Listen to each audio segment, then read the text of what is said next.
सृष्ट्यब्रह्माणमादौ हरिमथ जगतां रक्षणायात्मरूपः संहृत्यैरुद्रमूर्तिं त्वत निखिलतिरोधानहेतोर्महेशं त्वल्लोकानुग्रहार्थं हिमगिरितनया सक्तसादाख्यरूपं यस्सृष्ट्वानन्दनृत्तं सदसि वितनुते कुञ्चिताङ्घ्रिं भजेऽहम्।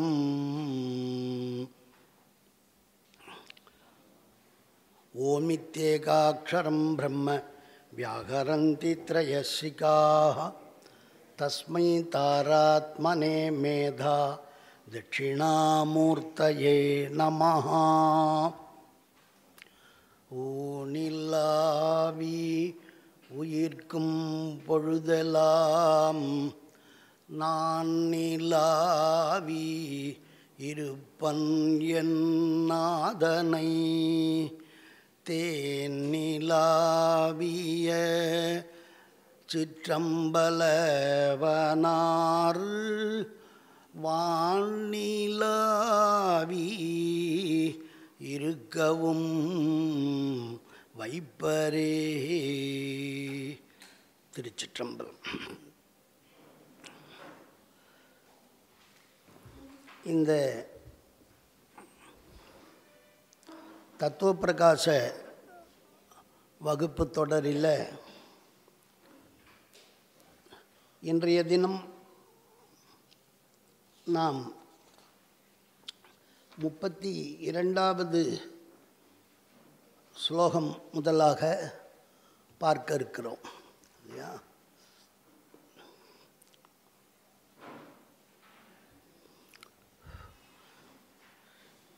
அதற்கு முன் ஸ்லோகத்தில்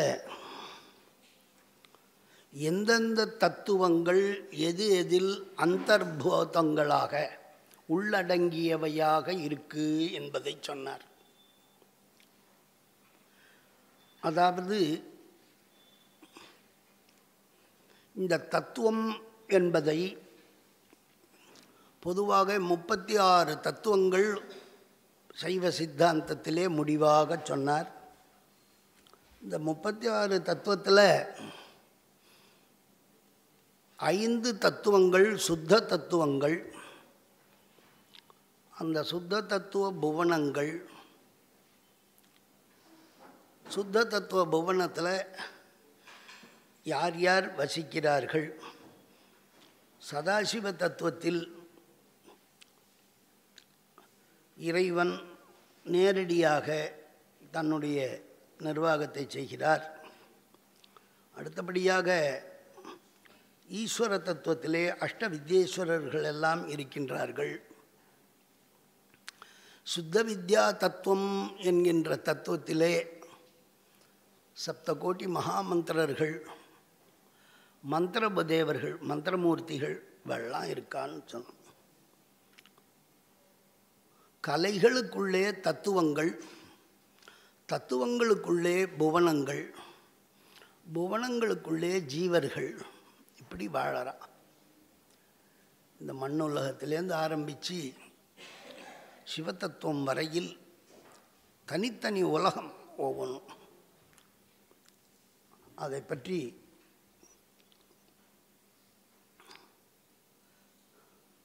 இந்த 32வது ஸ்லோகத்தில் அகோர சிவாச்சாரியார் அதுக்கு வியாக்கியானம் பண்ணலை. இது ஏதோ பிரக்ஷிப்தமாக இருக்குமோன்னு அவர் நினைச்சார். சுத்த தத்துவங்கள் 5னுடைய பரிஜானத்தையே திரும்ப சொல்கிறார். பஞ்சானாமப்யேஷாம் நஹி கிரமோஸ்தீக காலரஹிதத்வாத் வியாபாரவசாதேஷாம் விஹிதா கல்லு கல்பனா சாஸ்திரே. இது நேற்று பார்த்தோன்னு நினைக்கிறேன். அடுத்ததாக இந்த இந்த 5ல் கிரமம் 1வது 2வதுங்கிறதெல்லாம் கிடையாது. இது எல்லாமே ஒன்று தான். இது கல்பனை என்பது கிரமம் என்பது ஒரு முறைக்காக சொல்லப்பட்டதுன்றதை சொன்னார். இதுவரையில் சுத்த தத்துவ பஞ்சகத்தை அதில் அதிஷ்டாதாவா யார் யார் இருக்கா அப்படிங்கிறதையெல்லாம் சொல்கிறார். இந்த 5 தத்துவத்துக்குமே பிரதானமான சிவத்தத்துவம் தான் எல்லாத்துக்குமே காரணமாக இருக்கு. அதை தான் சொல்கிறார். தத்துவம் வஸ்துத ஏகம் சிவசம்ஞம் சித்திரசக்தி சதகச்சிதம் சக்தி வியாபிருதிபேதாத் தஸ்யைதே கல்பிதா பேதா. அப்படியா? 30. ஓஹோ. புக்திம் அதுவா புக்திம் முக்தி மனூனாம் ஸ்வவ்யாபாரே சமர்த்ததாதானம் ஜடவர்கஸ்ய விதத்தே சர்வானுகிராஹக சம்புஹு. சித்து விஷயத்தில் அனுகிரகம் பண்ணுறாருன்னா சுத்த புவனத்தில் இருக்கிறவா எல்லாமே அனந்தேஸ்வராதிகள் மந்திரேஸ்வராதிகள் இவெல்லாமே ஆணவ மலம் மட்டுமே இருக்கிறவா. அவள்லாம் அங்கே என்ன பண்ணுறா, அங்கே எப்படி வாழறா, அவளுக்கு எந்த விதத்தில் முன்னேற்றம், முக்திக்கு வழி அப்படின்னா ஞான மார்க்கம்.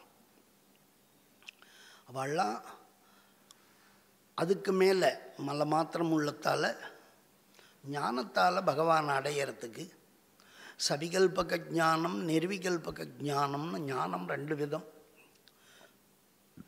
பகுத்தறிவது பகுக்காமல் அறிவது.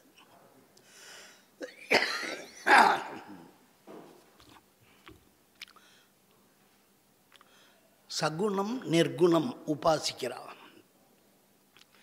நிர்குணோபாசனம் எல்லாத்துக்கும் பரபிரம்மத்துக்கு நிர்குணங்கிறத தான் பிரசித்தமாக வேதாந்திகள்லாம் ஞானிகள்லாம் சொல்லுவாள். நிர்குணமாக நம்ம ஆராதிக்கணும்னா அதுக்கு தனி பக்குவம் வேணும். ஞான மார்க்கத்தில் ஆராதிக்கிறதுங்கிறது எல்லாராலையும் முடியாது. நமக்கு சகுணமாக ஒரு உருவம்னு தெரிஞ்சால் தான் நம்மால் ஆராதிக்க முடியும். உருவத்தில் ஆராதித்து அதற்கு பிறகு அந்த உருவத்தை வேறொரு லிங்கம் பிம்பம் முதலானவற்றிலே இருப்பதாக கருதி அடையாள வடிவத்திலே வழிபடுறது. அதனையும் விடுத்து அரூபமாக வழிபடுவது அதையும் விட சிறந்தது. அதனால் விஞ்ஞானாக்களெல்லாம் அந்த ஞான மார்க்கத்தில் அவள் பக்குவப்படுறதுக்கு அங்கே முயற்சிக்கிறா. இருந்தாலும் அவள்லாம் அதிகாரியாக இருக்கா. அதிகாரம்ன்றதே ஒரு மலம். அதிகாரி என்பது அதிகார மலம்னு பேர். லய போக அதிகாரம். இப்போ சிதஜித் விஷயமான அனுகிரகத்தை இந்த ஸ்லோகத்தில் சொல்கிறார்.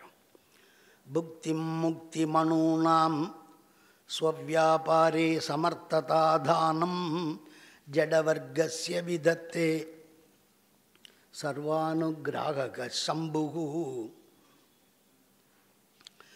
சம்புஹு பரமேஸ்வரன் அணுநாம் ஆன்மாக்களுக்கு புக்தி முக்தி. புக்தி என்றால் சுகபோகத்தை அனுபவிப்பது, முக்தி என்றால் இந்த சம்சார வாழ்க்கையிலேருந்து விடுவிப்பது, இப்படியாக ஜடவர்கஸ்ய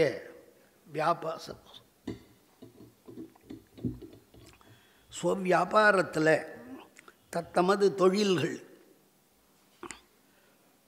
சமர்த்ததாதானம் சக்தியை உடையதாக வல்லமை உண்டாகுவது, சாமர்த்தியத்தை உடையதல்னு அர்த்தம். விதத்தை செய்கிறார் யார்? சர்வானுகிராஹகா சம்புஹு. எல்லாருக்குமே அனுகிரகம் பண்ணக்கூடியவர் சம்பு தான், சிவன் ஒருவர் தான். அவர்தான் சித்து அச்சித்து ரெண்டுக்கும், சித்தான ஆத்மாக்களுக்கும் பாசங்கள்லாம் அச்சித்து, இந்த பாசங்கள்லாம், பாசம்ன்றது தத்துவங்கள்லாமும் ஜடம். இந்த தத்துவத்துக்கெல்லாம் ஒரு ஆற்றல் கொடுத்து அதை இயக்கம் பண்ணுறது பகவான் தான். பகவானுடைய சிச்சக்தி இல்லைன்னா இந்த தத்துவங்கள்லாம் இயங்காது. கண் இருக்கும், கண்ணு பார்க்காது, கண்ணு பார்வை இல்லைங்கிறோம். இந்திரியம் வேறு, ஆற்றல் சக்தி வேறு. தத்துவங்கள் எல்லாம் சக்திமயமாக இருக்குது. சிச்சக்தி சேதனா ரூபா, ஜடசக்தி ஜடாத்மிகா. ஜடத்துலேயும் சக்தி இருக்கா, சித்துலேயும் சக்தி இருக்கா. அந்த சக்தி யார்? ஏகைவ ஈசசக்தி ரேகா ஏவ. அதனால் சம்புகு அணூனாம் புக்திம் முக்திம் ஜட வியாபாரே ஸ்வவியாபாரே சமர்த்ததா தானம். ஜடவர்க்கங்களுக்கும் தன்னுடைய அதுக்கு உண்டான செயல்களில் சக்தியை கொடுக்கிறவர் யாருன்னா அந்த சர்வானுகிரகரான சிவன்தான்னு சொல்லி முடிக்கிறார். இதில் வேறு ஒரு செய்தியும் இல்லை. இந்த சைவ சித்தாந்தப்படி இறைவன்தான் ஆன்மாக்களுக்கு போகத்தையோ மோட்சத்தையோ கொடுக்கிறார். தானாக எடுத்துக்க முடியாது. நம்மளா போய் ஏதாவது ஒரு பண்ணோம், நம்மளே மோட்சம் அடைஞ்சோம், நம்மளே போகத்தை அடைஞ்சோம்னா நமக்கு சுதந்திரம் கிடையாது. ஆத்மா சுதந்திரம் இல்லாதது. அதை தான் சொல்கிறார் இந்த ஸ்லோகத்தினுடைய கருத்துரை. அனைத்திற்கும் அனுகிரகத்தை விரும்பும் மங்களத்தை செய்கிற அந்த சம்பு எல்லா உயிர்களுக்கும், அதாவது கட்டுண்டுள்ள ஆத்மாக்களுக்கு என்ன பண்ணுறார்? போகத்தையும் முக்தியையும் ஜட சமூகத்துக்கு தத்தமது வியாபாரத்தில், வியாபாரம்னா இந்த தொழில்னு அர்த்தம், செய்யும் தொழிலில் சாமர்த்தியம் உண்டாதலையும் இந்த பரமேஸ்வரன் செய்கிறார் அப்படின்னு இந்த ஸ்லோகத்தில் சொல்கிறார். அனுகிரகம்னா எல்லாம் அடிக்கடி அனுகிரகம்ன்றமே. அனுகிரகம்னா என்னன்னா மோட்சம்னு அர்த்தம். மோட்சம்னா என்னன்னா முச்சிலு மோட்சனே. ஒரு கட்டுலேருந்து விடுவிக்கிறது மோட்சம். ஒரு கட்டு போட்டி வச்சுருக்கோம், அந்த கட்டுன்ற இடத்துலேருந்து விடுவிச்சு போகிறதுக்கு மோட்சம்னு பேர். பாச விடுதலை. மோட்சம்னா என்ன? பாச விடுதலை. பாசத்திலிருந்து விடுபடுவதுக்கு தான் மோட்சம். போகம்னா என்ன? சுகம் துக்கம் இவற்றை நன்கு அறிதல், அனுபவித்தல்னு அர்த்தம். போக சப்தத்துக்கு அனுபவித்தல். போகம்னா சுகதுக்கம், சுகமும் சரி துக்கமும் சரி. அவனவன் வினை பயன், நல்வினை தர்மத்தின் பயன். புண்ணியம் பண்ணியிருந்தான்னா சுகத்தை அனுபவிக்கிறான், பாபம் பண்ணால் அதற்கான இதை அனுபவிக்கிறான் அப்படின்னு சொல்கிறார். அதனால் இந்த ரெண்டு வகையான அனுகிரகம், அதுதான் நம்ம சைவத்தில் சுவாமி ஒன்றா இருந்தாலும் ரெண்டு பக்கத்தில் வள்ளி தேவசேனான்னு ரெண்டு சக்தி வச்சுருக்கோம். ஏகபத்தினி விரதம்னு சொல்லிட்டு எல்லா சுவாமியும் ரெண்டு இருக்குது, பிள்ளையார்லேருந்து ஆரம்பித்து. ஏன் எப்படி இருக்குன்னா, இந்த சமயத்தில் அருள் பண்ணணும்னா ரெண்டு வகை. ஒன்று இம்மை பயன், மற்றொன்று மறுமை பயன். இம்மை பயனாகிய போகத்தை கொடுக்கிறவ ஒரு சக்தி. கடவுள் சக்தியால் தான் அனுகிரகம் பண்ண முடியும். சக்தி வாயிலாக தான் சுவாமி அனுகிரகம் பண்ணுறார். அந்த சக்தி யாருன்னா, ஒரு பக்கம் கிரியாசக்தி வள்ளி இருக்கா, ஒரு பக்கம் ஞான சக்தி தேவசேனா இருக்கா. எல்லா சுவாமிக்கும் பிரம்மா விஷ்ணு ருத்ரன் எல்லாருக்குமே இந்த ரெண்டு சக்தின்றது என்னன்னா போகதாயினி மோக்ஷதாயினிங்கிறத புரிஞ்சிக்கணும். நம்ம அதை உபச்சாரமாக பத்தினின்னு சொல்லின்னு இருக்கோமே தவிர, சித்தாந்தப்படி இறைவன் கொடுக்கக்கூடிய இரு வகையான பயன்பாட்டையும் அங்கே சக்தியாக காட்டுறோம். சித்தி விநாயகர்ன்றோம். விநாயகரை வழிபட்டால் என்ன கிடைக்கும்? காரிய சித்தி கிடைக்கும். அதை அவருக்கு சக்தியாக சொல்கிறோம். ஞான விநாயகர்ன்றோம். புத்தி வேணும், புத்தின்றோம், புத்தி விநாயகர். அதனால் தெய்வம் எந்த அருளை கொடுக்கிறதோ அந்த அருளை நாம் சக்தியாக, தாயாக, நம்ம எதுவுமே உயர்ந்த பொருளை எல்லாம் தாய்மையில் வழிபடும். மண்ணா தாய், வேத மாதா, உலகமாக எல்லாத்தையும் நம்ம தாயாக வழிபடும். அருட்சக்தியையும் தாயாக நாம் பாவிக்கிறோம். அடுத்ததாக ஸ்லோகம் 36. இந்த ஸ்லோகத்தால் போகப்பிரதானம்தான் அனுகிரகங்கிறத இந்த ஸ்லோகத்தில் சொல்கிறார். பக்தர் சாதாரண சைவ சமயத்தில் கடவுளை எனக்கு எங்கள் கடவுள் எனக்கு அனுகிரகம் பண்ணலன்னே சொல்லின்னு இருக்கான். அனுகிரகம்னா என்ன? இவன் நினைக்கிறது இவனுக்கு வேண்டியதெல்லாம் கிடைக்கணும். இவன் என்னென்னலாம் லிஸ்ட்டு போட்டு கேட்குறானோ அத்தனையும் அவர் கொடுத்தா நல்லவர், கொடுக்கலன்னா அவரை தூஷிச்சிடுவான். அதான் நடக்குது இங்கே. அந்த போகத்தை கொடுக்குறவரும் அவர் தான். அவர் மோட்சத்தை மட்டுமே சுவாமி கொடுக்கல. எது? போக மோட்ச பிரதாயகம். போகத்தையும் கொடுக்குறார், மோட்சத்தையும் கொடுக்குறார் பரமேஸ்வரன். அதனால் இந்த ஸ்லோகத்தில் அந்த போகத்தை கொடுக்குறவர்ன்றதை சொல்கிறார். சிதனுகிரக துவம் கில என் மோக்ஷா சிவசமானதா ரூபா சோனாதித்வாத் கர்மண இக போகமிருதே நயாதி சம்சித்திம். சித அனுகிரக ஸ்வயம் சித்து அனுகிரகஸ்து அயம். இதுதான் அனுகிரகம்னு சொல்கிறார். கில என் மோக்ஷா. எது மோட்சம்? போகம் எது? மோட்சம் எது? பகுத்து அதை விளக்கம் சொல்கிறார். மோட்சம் என்பது சிவசமானதா ரூபா. ஆன்மா பாசத்திலிருந்து விடுபட்டு சிவனுக்கு நிகரான தன்மையை பெறுவது தான் மோட்சம். மோட்சம் என்றால் என்ன? சிவசமானதா முக்தி. சிவசமானதான்னா என்னன்னா, சர்வஜத்வாதி 6 குணங்களும் இந்த ஆன்மாவுக்கு சித்திக்குது.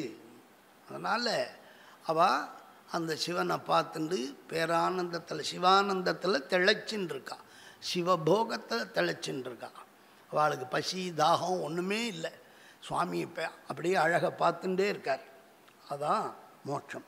சிவசமானத்தான்னா சிவனுக்கு தகுதியில் சமமாக ஆகிறான். என்ன தகுதி சிவனுக்குன்னு? என்ன தகுதி அப்படின்னா, அனாதி மலமுக்தர். மலத்திலேருந்து முக்தி ஆயிட்டான்னாலே பெரிய சிவனுக்கு சமம். மலத்திலேருந்து முக்தி ஆயிட்டான், அதனால் சிவனுக்கு சமமாயிட்டான். சிவனுக்கு என்ன இருக்குது? சர்வஜத்துவம், சர்வ கர்த்திருவம், ஞான சக்தி, கிரியாசக்தி. சைத்தன்யம் தான் சுவாமிகிட்ட இருக்கிற பெரிய சொத்து. அந்த சைத்தன்யம் இந்த ஆன்மாவுக்கும் கிடைச்சிடுது. அப்பையும் அதனாலேயும் சிவனுக்கு நிகராக வைப்போம். சிவனோடு ஒப்பாராக ஆவது தான் முக்தி. முக்தி என்றால் என்ன? பூர்வோக்தா அயம் பூர்வோக்தா முன்பு கூறியதான இந்த அனுகிரகம் என்பது, சித்து அனுகிரகம் என்பது அறிவு பொருளுக்கு அனுகிரகம் செய்வதோ எதுவோ சஹா அந்த அனுகிரகம் சிவசமானதா ரூபா கில. கிலன்னா அல்லவா, அல்லவான்னு அர்த்தம். சிவனுக்கு ஒப்பாக ஆவதை அல்லவா இந்த சைவ சித்தாந்தம் மோட்சம் என்று கூறுகிறது. மனிதன் புனிதனாகி இறைவனுக்கு சமமாக ஆகிறான். அதான் நம்ம கோட்பாடு. மோக்ஷா சஹா அந்த மோட்சமானது அநாதித்வாத் பாச நிவர்த்தி காலாதேவ ஆதிதா சம்பாவியத்வாத். அநாதித்தன்மை இருத்தலால் கர்மணா கர்மா பாசத்திற்கு போகம் இல்லாமல் இந்த சைவ சித்தாந்தத்தில் சம்சித்தி ந யாதி, சித்தியை அடைய மாட்டான். என்ன சொல்கிறார்? அந்த மோட்சம் அடையணும்னா அடிப்படை காரணம் ஒன்று இருக்குது. கர்மா இருக்கக்கூடாது. கர்மா நசிச்சால்தான் மோட்சம் கிடைக்கும்.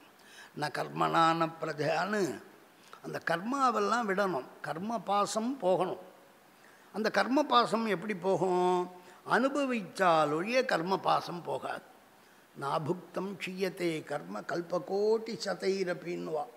அப்படியாக இந்த கர்மணா போகம் ரித்தே இக சம்சித்திம் ந யாதி ஸ்லோகத்தில் உள்ளது. கர்மாக்கள்னா என்னன்னு பார்த்தோம்? நல்வினை தீவினை, புண்ணியம் பாபம். அந்த கர்மாக்களுக்கு நல்லது பண்ணால் நல்லதனுடைய பயனை அனுபவிக்கணும். கெட்ட செயல் பண்ணுறான், அதுக்கும் அந்த வினை பயன் அபூர்வம்னு சொல்கிறது உண்டாகி சேர்ந்திருக்கும். ஆக இந்த கர்மங்கள் 3 பக்குவ நிலையில் இருக்குது. ஆகாமி, சஞ்சிதம், பிராரப்தம். ஆகாமி அப்படிங்கிறது என்னன்னா வரப்போகிறது. ஆகாமின்னா வரப்போகிற கர்மா, நாளைக்கு வந்துடும், ரெடியாக இருக்குது, நாளைக்கு பணம் தர ரெடியாக இருக்குது. சஞ்சிதம் என்றைக்கு நமக்கு தேவைப்படுமேன்னு சேர்த்து வச்சுருக்கிற மாதிரி பல ஜென்மாக்களில் பண்ணதெல்லாம் சேர்த்து வச்சுருக்கான். இந்த பிராரப்தங்கிறது அந்தந்த சரீரம் இருக்கிற வரையில் ஆப்ரளயாந்தம் தத்துவம். ஆப்ரளயாந்தம் இந்த சரீரம் இருக்கிற வரைக்கும் அவன் அனுபவிச்சே தீரணும். அதுக்கு பேர் பிராரப்தம். ஆரப்தம் சரீரம் எப்போ உண்டாச்சோ, எப்போ பிறந்தானோ அதுலேருந்து இறக்கும் வரையில் இருக்கக்கூடிய கர்மாவுக்கு பிராரப்தம். பிரகர்ஷேன்னு ஆரப்தம். அம்மா வயிற்றுலேருந்து வெளியே வந்து உழுந்த உடனே இவனுக்கு வினை ஆரம்பிச்சு, கையை காலை உதச்சிக்கிறான், கர்த்தரான் கொள்கிறான், ஒவ்வொரு காரியமாக பண்ண ஆரம்பிச்சிடுறான். வினை அதுலேருந்து ஆரம்பித்து போகிறதால அதுக்கு பிராரப்தம். பிராரப்தம், ஆகாமி, சஞ்சிதம். இதை தெரிஞ்சுக்கணும். வாழை மரத்தில் வாழைக்காயாக இருக்கிறது நாளைக்கு உதவும், சஞ்சிதம்னு அர்த்தம். அடுத்தது அதை தார இறக்கி இங்கே குடோனில் வச்சுருக்காம பாருங்க, அது ஆகாமி. சாப்பிடும்படியாக கையில் வச்சுருக்கிற வாழைப்பழம் இருக்க, அதுதான் பிராரப்தம். இது மாதிரி தெரிஞ்சுக்கணும். பிராரப்த அந்த கர்மா அப்படி அந்த நிலையிலே இருக்கிறது. பாக்கெட் மணி தான் நமக்கு பட்டுன்னு உதவும். பேங்க்கில் டெபாசிட் பண்ணி வச்சுருப்போம், அது சஞ்சிதம். ஆகாமி ஆற்றுல இருக்கும், ஆற்றுக்கு போனால் தானே அந்த பணத்தை எடுக்க முடியும். கையிலேயே இருக்கிற காசு எப்போ வேணுமோ பட்டுன்னு கொடுத்தமாக வாங்கணும். இப்படி 3 நிலையில் எப்படி தனம் இருக்கோ அதுபோல் அவனவன் செய்த வினையும் 3 நிலையில் இருக்கிறது. அதான் சொல்கிறேன். அனாதித்வாத்து கர்மணா போகம் ரித்தே. ரித்தேன்னா இல்லாமல், போகம் இல்லாமல் சம்சித்திம் ந யாதி.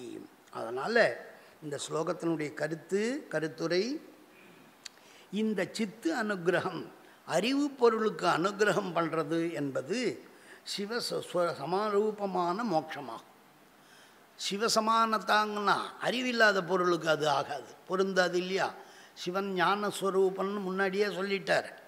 ஞானஸ்வரூபன்னு சொல்லிவிட்டு அவர் வடிவம்னு சொன்னால் அச்சித்துக்கு வருமா? அதனால தான் சிதனுகிரகம்னு போட்டார். அந்த காரணம் அறிவு பொருளுக்கு அனுகிரகம் என்பது அப்படித்தான். அடுத்தது அதுதான் மோட்சம்னு சொன்னார். கர்மத்துக்கு அனாதியாக இருக்கிறதால போக அனுபவம், கர்மா அனுபவிச்சே அழிக்கிறது. வினை பயன்களை எப்படி நம்ம அனுபவித்து அழிக்கிறதுங்கிறதுக்கு ஒரு பெரிய முறையே இருக்குது. வினை அழிந்தால் ஒழிய நமக்கு இருவினை ஒப்புன்னு சொல்லுவா தமிழ். புண்ணியமும் பாவமும் சரிபாதியாக 50-50 ரெண்டும் ஈக்குவலாக வந்தால் அதுக்கு பேர் கர்மசாமியம், இருவினை ஒப்புன்னு பேர். அது வந்தால் ஞானம் வருது, சக்தி நிபாத்தம் ஏற்படுது. சக்தி நிபாத்தம் ஏற்பட்டால் இந்த உலக வாழ்க்கையிலேருந்து வெறுப்பு உண்டாகும். சக்தி நிபாத்த லட்சணம் சம்சாரே துவேஷம். அதான் சக்தி நிபாத்தத்துக்கு லட்சணம்.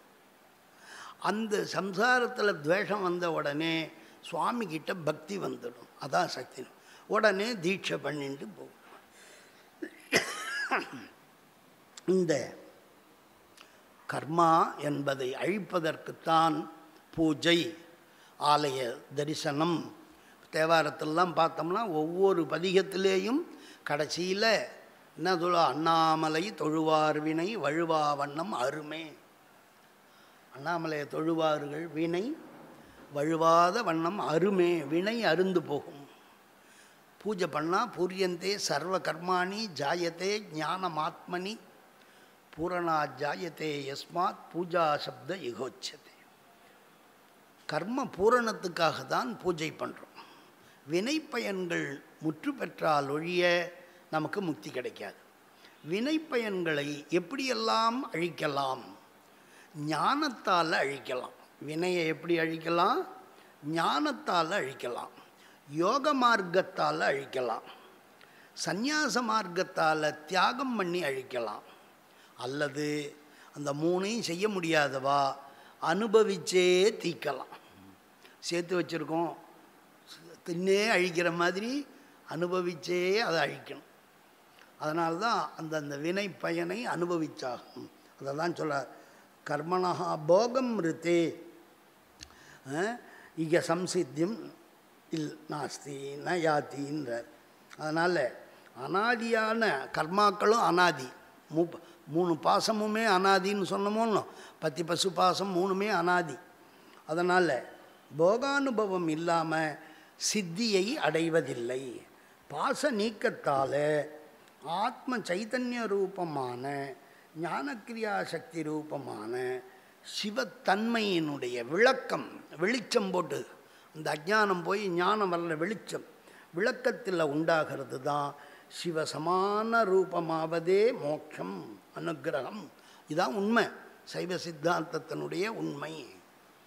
அப்படியாக போகானுபவம் என்பது கண்ம நாசத்துக்கு காரணமாயிருந்து கண்ம நாசம் மோட்சரூபமான அனுக்கிரகத்துக்கு காரணமாக இருப்பதால் இந்த போகமும் அனுக்கிரகமும் என்றே கூறப்பட்டது.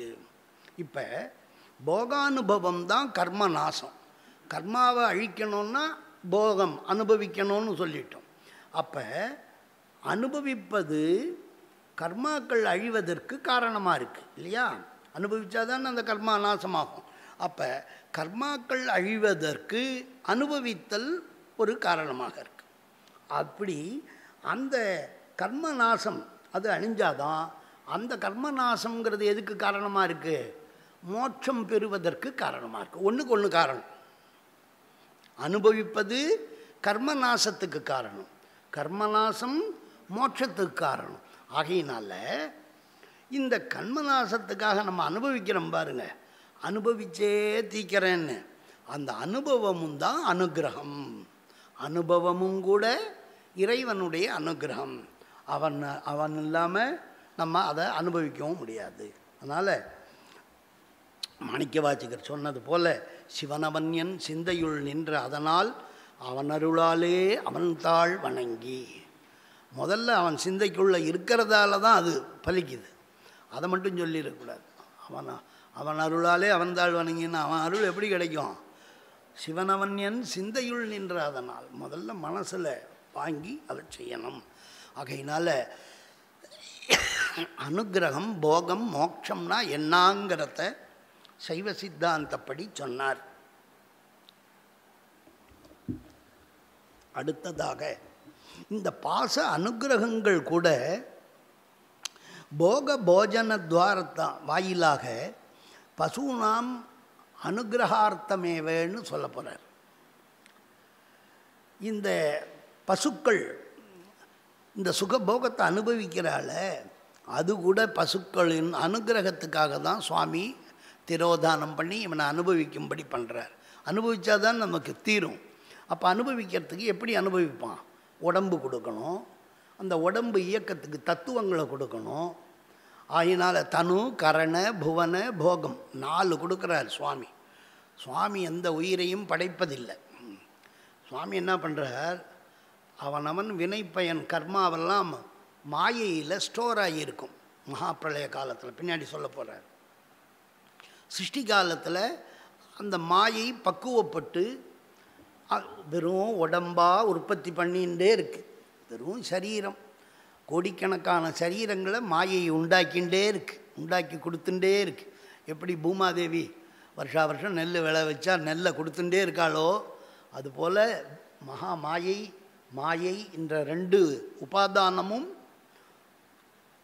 தனுகரண புவனங்களை கொடுத்து கொண்டே இருக்குது. சிருஷ்டி காலத்தில் சம்மார காலத்தில் எல்லாத்தையும் தனக்குள்ளேயே வாங்கி ஒடுக்கி வச்சுக்குது. அதனால் அந்த 2ம் அப்படி செய்கிறது. அதனால அந்த 2த்துக்கும் காரணமாக அந்த தத்துவங்கள் எல்லாமே இறைவன் கொடுக்குறார். என்ன சொல்கிறார், அவன் கர்மாவை அனுபவிக்கணும்னா அவனுக்கு உடம்பு தேவையாக இருக்குது. இந்த உடம்பு இயங்கணும்னா 36 தத்துவம், அகக்கருவின்னு பேர். இந்த தத்துவங்களுக்கெல்லாம் என்ன பேர்? அகக்கருவி. 36 தத்துவம். புறக்கருவின்னு ஒன்று இருக்குது, அது ஒரு 60 இருக்குது. மொத்தம் 96 கருவிகள் இருக்குது. அதையெல்லாம் நம்ம பின்னாடி பார்ப்போம். அந்த வகையில் இந்த ஸ்லோகத்தில் சொல்கிறார், தேன விபுஸ்தத் புக்தியை குருதே தனுகரண புவன நிஷ்பத்திம் கர்த்தா வினான காரியம் ந ததா உபாதான காரணாபியாம். பதபதார்த்தம். தேன ஆதலால், ஆதலால்னா அனுகிரகம் செய்யும் காரணத்தால். கடவுள் தான் எல்லாருக்கும் சர்வானுகிராகர்னு சொன்னமோனோ, அனுகிரகம் பண்ணுவதால் விபுஹு வியாபகரான பிரபுவான அந்த பரமசிவனார் தத் புக்தியை அந்த கண்ம பயனாகிய போகத்தை அனுபவிப்பதற்காக, தத் புக்தியை, புக்தின்னா அனுபவம், புக்தின்னா சாப்பிட்றது போல, புக்தின்னா அனுபவித்தல். தத் புக்தியை தனுகரண புவன நிஷ்பத்திம், என்ன கொடுக்குறாராம்? தனுன்னா சரீரம், காயம், தேகம், களேபரம், இப்படி எல்லாமே உடலுக்கு பேர். தனு, வபுகு, சரீரம், தேகம், களேபரம், விக்கிரகம், எல்லாமே உடம்புக்கு தான் பேர். சுவாமி தான் உடம்பை கொடுக்குறார். தனு. கரணம்னா கருவி, அந்த கரணம், பகிக்கரணம், உள்கருவி, வெளிக்கருவி, எல்லா கருவியும் அவர் கொடுக்குறார். ஒருத்தவனை வேலை செய்யணும்னா அவனுக்கு ஒரு கருவி வேணுமோ, அதுபோல் கரண, அவனுக்கு இருக்கிறதுக்கு இடம் வேணுமே. முதல்ல எங்கே இருப்பான்? புவனம். தனு கரண புவன நிஷ்பத்திம், இதையெல்லாம் உற்பத்தி பண்ணி கொடுக்குறாராம். குருதே, கடவுள் கொடுக்கறது நமக்காக என்ன? இதுதான். எல்லாருக்கும் அண்டம் பிண்டம்னு பேர். இந்த சரீரத்துக்கு வெறும் மாம்ச பிண்டம். ஆனால் அது என்ன அழகாக கொடுத்துருக்கார். 100 வயசு, 100 வருஷம், 120 வருஷம் அழகாக அது பயன்படுது. மனுஷன் தயாரிக்கிறதெல்லாம் 5 வருஷத்துக்கு மேலே கேரண்டி கொடுக்க மாட்டான். சுவாமி கொடுக்குற பல்லு எத்தனை மிக்சி வந்தாலும் அது சரியாகுமா? சுவாமி படைப்பு, உடம்பில் ஒவ்வொரு பார்ட்ஸும் டாக்டர்கள் ஆச்சரியப்படுறான். எப்படி இந்த சின்ன உடம்புக்குள்ளே இவ்வளவு வேலை நடக்குது? அப்படி இறைவனுடைய இந்த சரீரம் படைக்கப்பட்டிருக்கு. தனு, அதான் சரி. கரணபுவனம், போகங்கள், இதையெல்லாம் படைச்சி கொடுக்குறார் நமக்காக. நம்ம மேலே உள்ள கருணையினால் கொடுக்குறார். அதனால தான் இவனுக்கு தேகின்னு பேர். இந்த ஆத்மா ஒருபோதும் உடம்பு இல்லாமல் இருக்கவே இருக்காது. ஸ்தூல தேகம், சூக்ஷ்ம தேகம், அதுக்குள்ள காரண தேகம். இப்போ நம்ம இந்த இருக்கோம், இந்த உடம்புக்கு பூத உடல்ன்றோம். அன்னாரின் பூத உடல்னுவோம். பூத உடல்னால் என்னன்னு அர்த்தம்னா பஞ்சபூதமான உடம்புன்னு அர்த்தம். பஞ்சபூத சுத்தி பண்ணுறோம். அதனால் இந்த உடம்புக்குள்ளே இன்னொரு உடம்பு இருக்குது, அதுக்கு பேர் சூக்ஷ்ம தேகம்னு சொல்லுவாள். அதான் புரியஷ்டக தேகம்னு சொல்கிறது. அதனால தான் அது போயின்னு வந்துட்டுருக்கு. இந்த உடம்பை விட்டு உயிர் போகும்போது, உயிருக்கு ஒரு உடம்பு வேணுமே. உயிர் எப்பயுமே உடம்போடு தான் இருக்கும். அது சூக்ஷ்ம தேகம். இந்த சூக்ஷ்ம தேகம் மகாபிரளய காலத்துலேயும் மாயையில் ஒடுங்கி இருக்கும். அப்போ அதுவும் மட்டும் மோட்ச காலத்தில் என்ன இருக்கும்? காரண சரீரம். மோட்ச காலத்தில் காரண சரீரம், அதற்குள்ள உள்ளதான காரணம். இப்படியாக உடம்பு இல்லாமல் இருக்காது. கர்த்தா, தலைவன் என்பவர் இல்லாமல் காரியம் என்பது ஒருபோதும் நடக்காது. ஒரு காரியம்னா என்ன? செய்யப்படு பொருள், செய்யப்பட்ட பொருள். குடம் இருக்குது, மண் குடம் இருக்குது. அந்த மண் குடம் செய்யப்பட்ட பொருள்.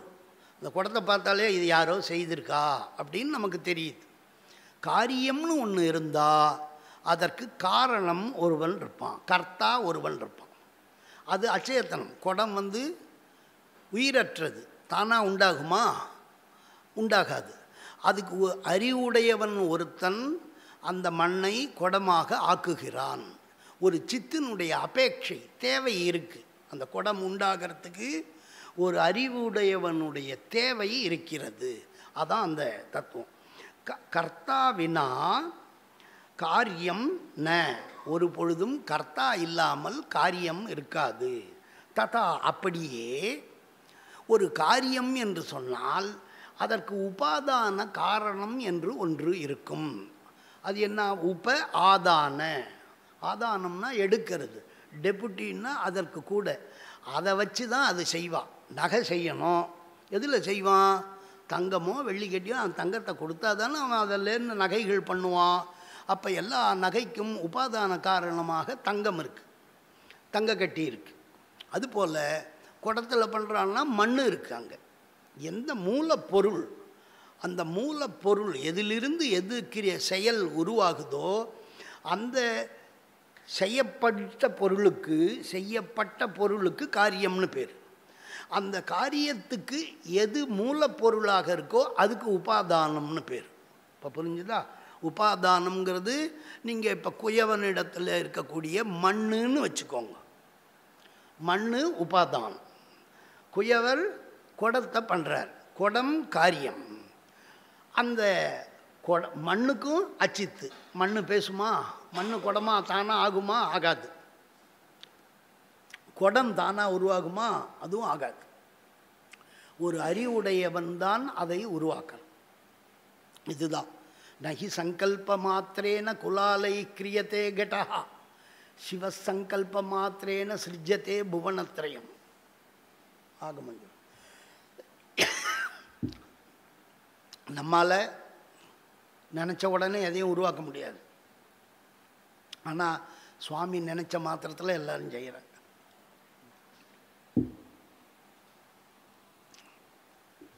இதுலேருந்து ஒன்று தெரிஞ்சுக்கணும். உபாதான காரணம்னு பேர், மூல காரணம். தமிழில் முதற்காரணம், அதுதான் ஃபஸ்ட்டு. முதற்காரணமும் கர்த்தா நிமித்த காரணம். நிமித்தம்னா இது செய்யறதுக்கு யார் காரணம்? காரண கர்த்தான்னு சொல்லுவோமோ. ஏதாவது ஒரு காரியம் பண்ணால் இந்த காரியத்துக்கு யார் காரண கர்த்தா? யார்? நம்ம சாதாரணமாக சொல்லின்றோம் காரண கர்த்தான்னா. காரணம்னா நிமித்த காரணம்னு அர்த்தம்.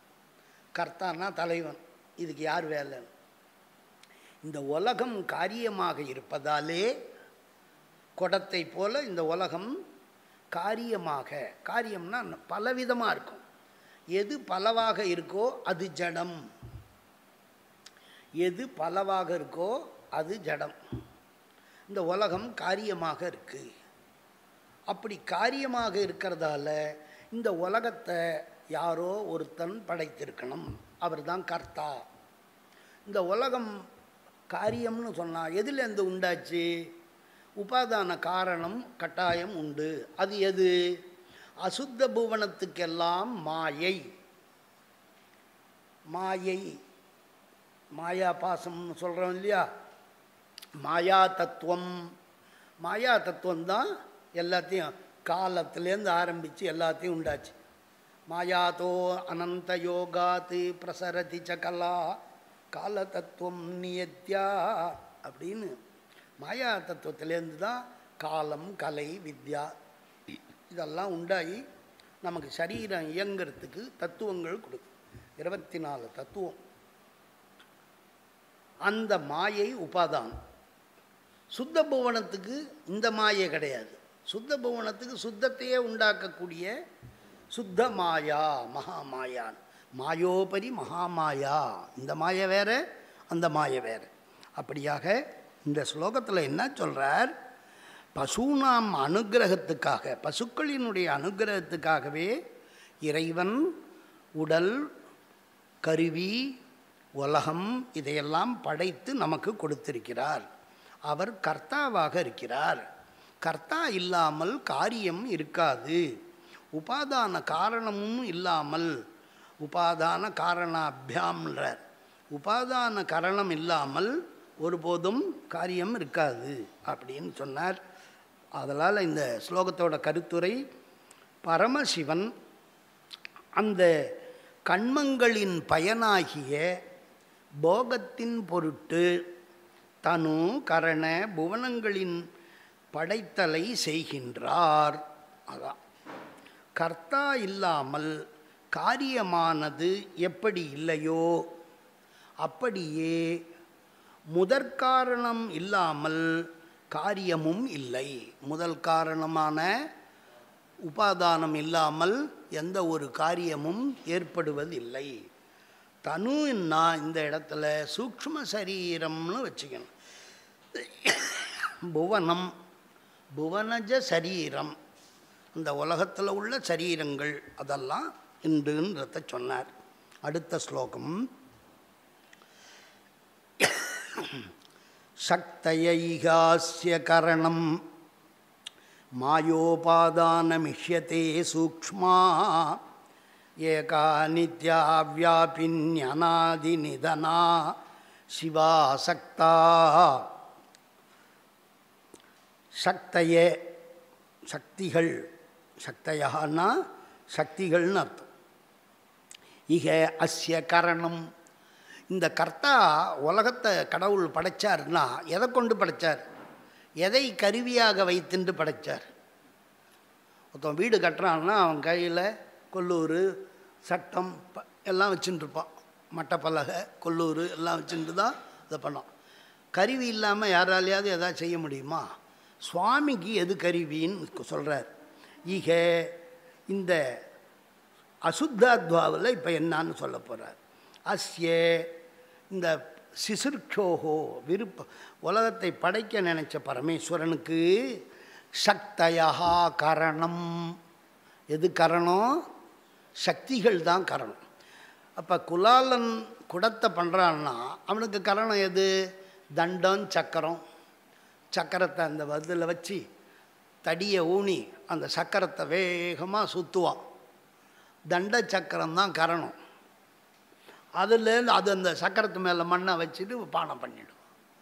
தண்ட சக்கரம் கரணம், டூல்ஸ். அதுபோல் பரமேஸ்வரனுக்கு என்ன கருவின்னு கேட்டால் சக்தி தான் கரணம். சக்தி இல்லாத வேற ஒரு கரணம் கிடையாது. கரணம்னா சக்தியன்யத்துன்னு சாஸ்திரம். சுவாமிக்கு சக்தி சித்தனு ஈஸ்வரஸ்ய கரணம். சக்தி தான் ஈஸ்வரனுக்கு கருவியாக கரணமாக இருக்கா. இச்சாசக்தியால் நினைச்சா இச்சாசக்தி போய் உடனே பிளான் போட்டு கொடுத்துட்றா. பரமேஸ்வரன் இப்படி பண்ணணும் செய்யணும்னு நினச்சா கிரியாசக்தி ஓடி போய் செய்துடுறா. அது எப்படிடா செய்யணும்னு பிளான் பண்ணால் ஞானசக்தி போயிடுறா. ஆகையினால இச்சாசக்தியால் விரும்புகிறார், ஞானசக்தியால் அறிகிறார், கிரியாசக்தியால் செய்கிறார். எல்லாம் சக்தியாலேயே அவர் வேலையை முடிச்சுடுறார். சக்தி தான். அதான் நம்மளாம் சக்தி இல்லைன்னா சக்தி இல்லைன்றோம். அப்படி சக்தயா கரணம். அப்போ அந்த சுவாமிக்கு இந்த உலகத்தை எல்லாம் படைக்க எது உபாதானம்? காரணம். உபாதான காரணம் இல்லாமல் காரியம் வராதுன்னு முதல் ஸ்லோகத்தில் சொன்னார். அந்த உபாதானம் என்ன? மூலப்பொருள் எதுலேருந்து படைச்சார்? இந்த உடம்பெல்லாம் படைச்சாருன்றீங்களே, இந்த உடம்பெல்லாம் எங்கேருந்து சார் வந்தது? பானைக்கு மண் வேணுமே. அதுபோல் இந்த சுவாமி இந்த உடம்பெல்லாம் படைச்சி கொடுத்தாருன்னா உடம்பெல்லாம் எங்கேருந்து உண்டாக்கினார்னு கேட்டான். அதுக்கு தான் மாயா உபாதானம். இந்த ஸ்லோகத்தில் என்ன சொல்கிறார்? மாயா உபாதானம் ஈஷ்யத்தே. இந்த சைவ சித்தாந்தத்தில் மாயைங்கிறது ஒன்று இருக்குது, அதுதான் உபாதானம். மாயாதோ நந்த யோகாத்துன்னு அந்த மாயையிலேருந்து தான் அனந்தேஸ்வரர் மூலமாக உடம்பெல்லாம் அப்படி பார்த்து கலக்கணுன்னே உண்டாயின்று. உபாதானம் ஈஷ்யத்தே சா. அந்த மாயை சூக்ஷ்மா. அவள் எதாவது பிரசித்தமாக இருப்பாளான்னா சூக்ஷ்மமாக இருப்பா, தெரியாது. ஏகா நித்யா வியாபினி அநாதி நிதனா சிவாசக்தா.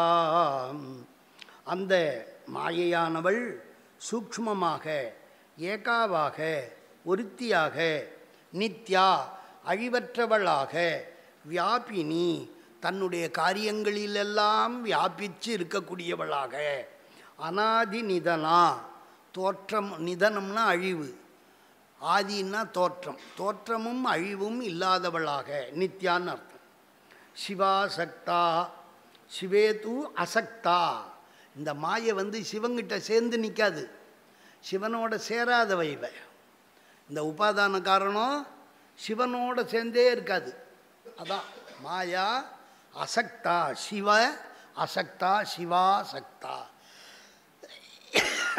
சக்தின்னா சேர்ந்துருக்குது. சிவன் கூட போய் மாயையை சேர்த்து சொல்லலாமா? சிவன் சுத்தமானவர் இல்லையா? அதனால் மாயை இந்த உபாதானமானது தனியாக இருக்கும். நிலத்துக்கு நிலம் போல், நிலத்துக்கு உடையவன் அந்த நிலத்தை போய் உழுதான்னா அது பயன் தரும். அதுபோல் மாயைங்கிறது தனியாக இருக்கா. அது சுவாமி அதை பார்க்கும்போது அதுலேருந்து உற்பத்தி ஆகுது. அதுக்கப்புறம் திருப்பி அதுலேருந்து உற்பத்தி ஆனதெல்லாம் அதுலேயே போய் ஒடுங்கிடுது. உற்பத்தி ஆனதெல்லாம் சம்மார காலத்தில் அதுலேயே போய் ஒடுங்கிடுது. திருப்பி சிருஷ்டி பண்ணணும் போது அந்த சம்மார காலத்தில் என்ன பண்ணுது? அந்த வினையெல்லாம் பக்குவப்படுது. குடோனில் பழுக்க வைக்கிற மாதிரி அந்த சம்மார காலத்தில் கொஞ்ச நாள் டைம் இருக்கு இல்லையா? அப்போ அது என்ன, அது பக்குவப்படுது. அவனவன் செய்த வினைகளெல்லாம் பயன் கொடுக்கறதுக்கு தயாராகுது. இந்த மாயை என்ன பண்ணுது? ஏகப்பட்ட உடம்பை உண்டாக்கி கொடுத்ததோன்னு அதுக்கும் சக்தி வேணுமோன்னோ அதுவும் அப்போ பக்குவப்பட்டுடுது. அதனால் அதெல்லாம் சொல்ல போகிறார் பின்னாடி. சம்மாரத்தை பற்றி பஞ்சகிருத்தியங்களையும் சொல்லுவார். இப்படியாக இந்த ஸ்லோகத்தில் கரண உபாதானயோகோ, கரணம் எது உபாதானம் எது, இந்த இரண்டுத்துக்கும் ஸ்வரூப நிரூபணத்தை இந்த ஸ்லோகத்திலே சொல்லி முடித்தார். அதான் இந்த ஸ்லோகத்தினுடைய, அதாவது இந்த ஸ்லோகத்தினுடைய கருத்துரையை பார்ப்போம். சிருஷ்டி விஷயத்தில், படைக்கிற விஷயத்தில் அசுத்தாத்வாவில், சுத்தாத்வாவில் மகாமாயையிலேருந்து உண்டாக்கினார். அசுத்தாத்வாவில் அனந்தேஸ்வரரை வச்சு இந்த அசுத்த மாயையை கலக்கிறார். அசுத்தாத்வாவில் இந்த சிவனுக்கு சக்திகள் கரணமாகவும், அசுத்தாத்வாவிலையும் எங்கெங்கெல்லாம் சிவன் எத்தனை உருவம் எடுத்துகிட்டு போகிறாரோ அங்கெல்லாம் சக்தியும் அத்தனை உருவமாக வந்துட்டே இருப்பாள். அவினாபாவினி விபோகோ, விட்டு பிரியவே மாட்டான்.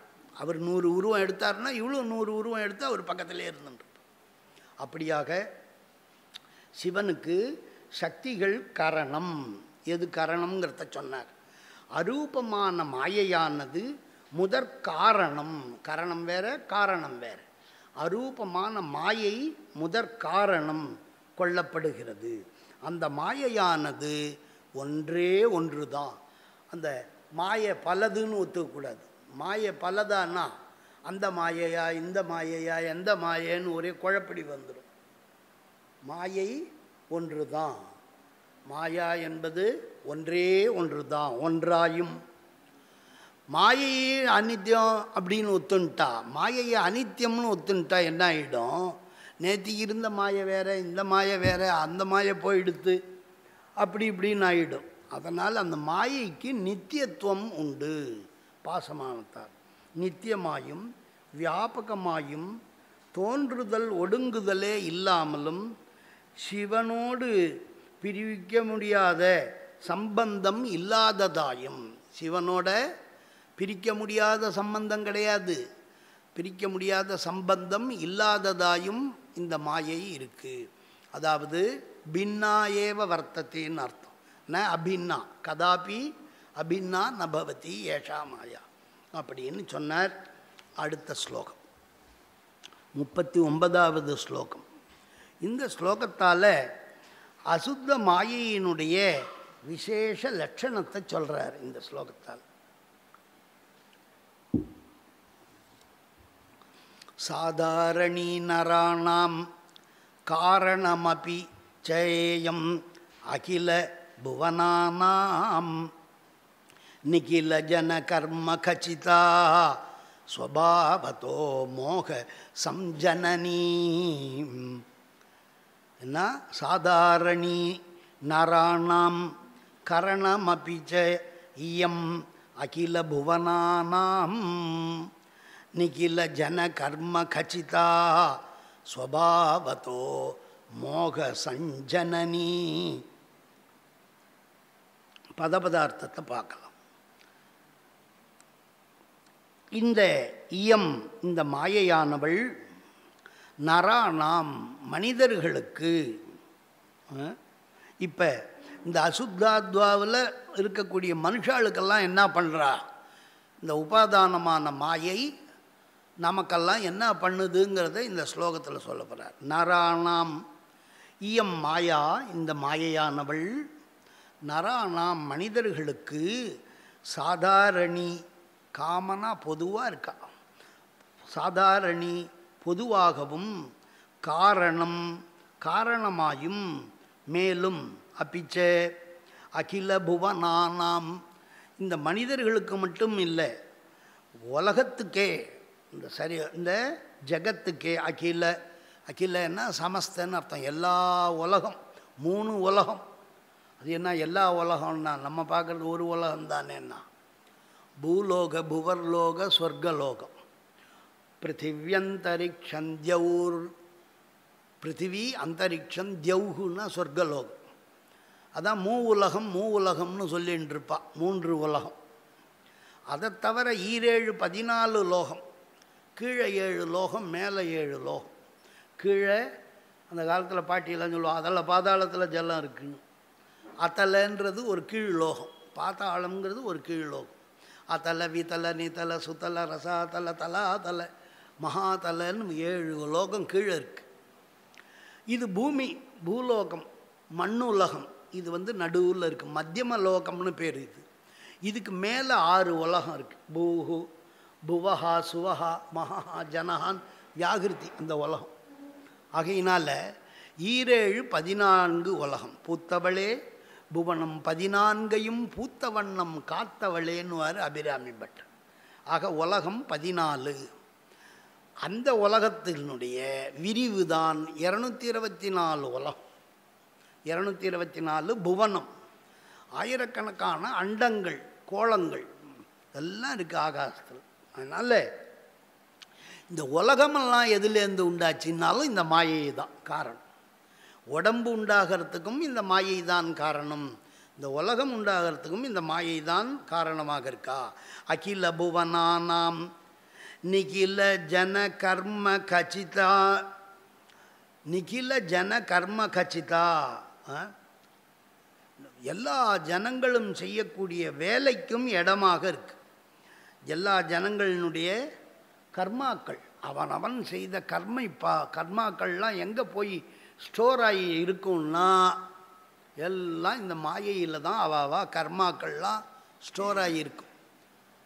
அதன்படி மாயையிலேருந்து அவளுக்கு உடம்பு கிடைக்கிது. இது ஏன்னா இந்த அவாவான் பண்ண வினையெல்லாம் எங்கே இருக்குதுன்னு சொல்லணுமோன்னு, ஒரு களம் சொல்லணுமோன்னு, நிலைக்களம்னு பேர், அதிஷ்டானம். அதுவும் இந்த மாயை தான். எதுக்கு? கர்மணாம் அதிஷ்டானம், கர்மாக்களுக்கு. நிகில ஜன கர்ம கச்சிதா, எல்லா ஜனங்களும் செய்த கர்மாக்கள் எல்லாம் இந்த மாயையிலே இருக்கிறது. அதான் ரொம்ப முக்கியம். இந்த மாயையிலேருந்து தான் உடம்பெல்லாம் வருது. எல்லா மனிதர்களுக்கும் இந்த உபாதான காரணமான மாயை பொதுவாக இருக்குது, சாதாரணமாக இருக்குது. எல்லார் உடம்புக்கும் மாயா சரீரம், மாயையிலேருந்து வந்த தத்துவங்கள் 24 தத்துவங்கள் தான் நமக்கு இதுவாக இருக்குது. ஆக 30 தத்துவம் இந்த மாயையிலேருந்து நமக்கு கிடைக்குது. இந்த மனுஷாளுக்கெல்லாம் சாதாரணமாக இருக்கா, உலகத்துக்கெல்லாம் காரணமாக இருக்கா, எல்லா செய்த கர்மாக்களையும் தானே வச்சுருக்கா. ஸ்வபாவதா, இயல்பா, ஸ்வபாவத்தான்னு இந்த ஸ்லோகத்தில் சொல்லியிருக்கார். இயல்பாகவே அதை வச்சுருக்கா. புத்தி குணங்களோடு கூடியதாக இருக்கிறாள். புத்தி குணம், மனுஷனுக்கு பலவிதமாக புத்தி வேலை செய்யுது. விசித்திர ரூபா கலு சித்த விருத்தையான்னுவான். இந்த மனசு, மனம்னு ஒன்று படைச்சிருக்கார். அந்த மனசு எங்கேருந்து வந்தது? எல்லாம் இந்த பிரகிருதி மாயையிலேருந்து வந்தது தான். இந்த மனது என்ன பண்ணுது? என்னென்னலாம் நினைக்குது, விசித்திர ரூபமாக இருக்குது. எவ்வளோ இந்த மனசு எவ்வளோ ஸ்டோரேஜ் வச்சுட்டுருக்கு, எவ்வளோ ஞாபகம் வச்சுட்டுருக்கு, என்னென்னலாம் இங்கே இருக்குது. திடீர்னு காசின்னா காசியில் போய் நிற்கிது. எப்படி இந்த மனசு விசித்திரமான வேலையெல்லாம் பண்ணுது, அதிசயமாக இருக்க. அப்பேற்பட்ட இந்த மனசுக்கு இதெல்லாம் காரணமாக எல்லா இதுவும் இந்த புத்தி குணங்கள்னு பேர். தர்மம் அதர்மம் ஞானம் அஜ்ஞானம் எல்லாமே புத்தியால் வர்றது தான். நல்ல புத்தி கெட்ட புத்தின்னும் நம்ம என்ன சொல்கிறோம், அதை தான் நல்ல புத்தி கெட்ட புத்தின்னு சொல்லிவிடுவோம். புத்தி குணங்கள் தர்மம், ஞானம், வைராக்கியம், ஐஸ்வர்யம், இந்த நாலுக்கும் அப்படியே எதிர்மறை. அதர்மம், அஜ்ஞானம், அவைராக்கியம், அனைஸ்வர்யம், இந்த 8மே புத்தி குணம்தான். இந்த புத்தி குணங்களுக்கெல்லாம் இந்த மாயை தான் காரணம். இந்த மாயையிலேருந்து வந்தது தான் புத்தி. மாயையினுடைய பொண்ணு தான் புத்தி, அப்படி வச்சுக்கோங்களேன். இதுதான் நம்மளை போட்டு இந்த பாடாக படுத்துது விசித்திரமாக. மனசுன்னு ஒன்று இருந்து, மனையேவ மனுஷியானாம் காரணம் சுக துக்கயோகோ, மனையேவ மனுஷியானாம் காரணம் பந்த மோக்ஷயோ. இது மனசு தான் காரணம். மனுஷன் அதனால தான் பேர். மனசுன்னு ஒன்று இவனுக்கு தான் இருக்குது. இவன் அந்த மனசை சரியாக பயன்படுத்தின்றான்னா மேலையும் போகலாம் கீழையும் போகலாம். அப்படி அந்த மனசை இவன் மனம் போன வழியில் போகக்கூடாது. மனசை இவன் வழியில் செயல்படுத்தும். குதிரை, மனம் ஒரு குதிரை போல். யோகிகள்லாம் ஞானிகள்லாம் மனம் ஒரு குரங்கு, மனம் ஒரு குதிரை, அப்படின்லாம் நிறையா யோகிகள் ஞானிகள்லாம் சொல்லியிருக்கான். மனசை குதிரையை அடக்கி தான் வழியில் நாம் போகிற ரூட்டுக்கு போகணுன்னு சொல்லணும். நம்ம குதிரை மேலே ஏறி உட்காந்துனா அது போகிற போக்குக்கா நம்ம போயின்னு இருப்போம். நம்ம எங்கே போகணும்னு நினைக்கிறோமோ அங்கே தான் அந்த குதிரையை செலுத்துவோம். அதுபோல் இந்த மனிதனால் மட்டும்தான் இந்த மனசை தான் வழிக்கு கொண்டு வந்து தான் நினச்ச இலக்குக்கு கொண்டு போக முடியும். அதனால தான் மனுஷனுக்கு தனி சக்தி. திரியக் பிராணிகளுக்கெல்லாம் அது கிடையாது. திரியக் ஜந்து 5 யோனி இருக்கு. ஸ்தாவரம், பசு, பக்ஷி, மிருகம், சரீசிற்பம், இதுக்கெல்லாம் அது கிடையாது. அப்படி இந்த இயல்பாகவே புத்தி குணங்களோடு கூடியிருப்பது இந்த அசுத்த மாயா. இதெல்லாம் மாயா ஸ்வரூபத்தை இப்போ சொன்னார். இப்படியாக இந்த மாயை என்ன காரியம் பண்ணும், பொதுவாக அது பண்ணக்கூடிய காரியம் என்ன அப்படின்னா, மோககம், மயக்குமா. மோகினின்ற மாதிரி மாயாங்கிறது பெண்பால் சொல் சம்ஸ்கிருதத்தில், அதனால் அப்படி சொல்கிறோம். மோகினின்னா என்ன அர்த்தம், மோகயத்தி. மோகம்னா என்னன்னா இல்லாத இருக்கிறதா காட்டும், இருக்கிறத இல்லாததாக காட்டும், தேவையில்லாத ரொம்ப தேவைன்னு உணர்த்தும். இப்படி நம்மளை அந்த கெடுக்கிறது. அந்த மாயா காரியங்கள் 7 இருக்குது. அதெல்லாம் இந்த மாயையினுடைய காரியமாக தான் இந்த மோக ஜனனி, மோக சம்ஜனனி. ஸ்லோகத்தில் என்ன சொல்கிறார், கடைசி பதம் மோக சம்ஜனனி, ஸ்வபாவத்தோ மோக சம்ஜனனி. இயல்பாகவே மாயைனா மோகம். எல்லாரும் சொல்லுவான் மாயப்பா, உலகமே மாயன்னு சொல்லிட்டு இருப்பான். எல்லாம் என்னன்னா இதான் புரிஞ்சிக்கணும். இந்த ஸ்லோகத்தினுடைய கருத்துரை பொதுவாக இந்த மாயாசக்தியானது ஆன்மாக்கள் தோறும் பொதுவாகவும் எல்லா ஆத்மாக்கள்கிட்டையும் தனித்தனியாக இருக்குது. பிரதி புருஷ இதுக்கா ஒவ்வொருத்தவங்ககிட்டையும் மாயா தத்துவம் இருக்குது. பொதுவாகவும் எல்லா புவனங்களுக்கும் உபாதான காரணமாகவும் முதற்காரணமாகவும் எல்லா ஜனங்களுடைய கர்ம பாசங்களோடு கூடினதாகவும், எல்லா ஜனங்கள் செய்கிற கர்ம பாசங்கள்லாம் எங்கே போய் நிற்கும்னா இந்த மாயையில் தான் இருக்கும்.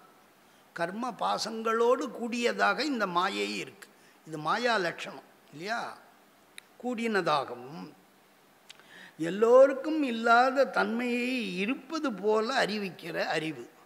இல்லாத தன்மையை இருக்கிறது போல சொல்கிறது தான் மாயை. அந்த இல்லாத தன்மையை இருப்பது போல அறிவிக்கின்ற அறிவு மாயை, மோககம். அப்படி ஒரு அறிவை ஏற்படுத்தி மோகத்தை உண்டு பண்ணுவதாயும் இந்த மாயை இருக்குது. இந்த மாயை அப்படி மோகத்தை உண்டு பண்ணுவதாயும் இருக்குங்கிறத தான் இந்த ஸ்லோகத்தில் மாயா ரூபத்தை சொல்லி முடித்தார். அடுத்த ஸ்லோகத்தில்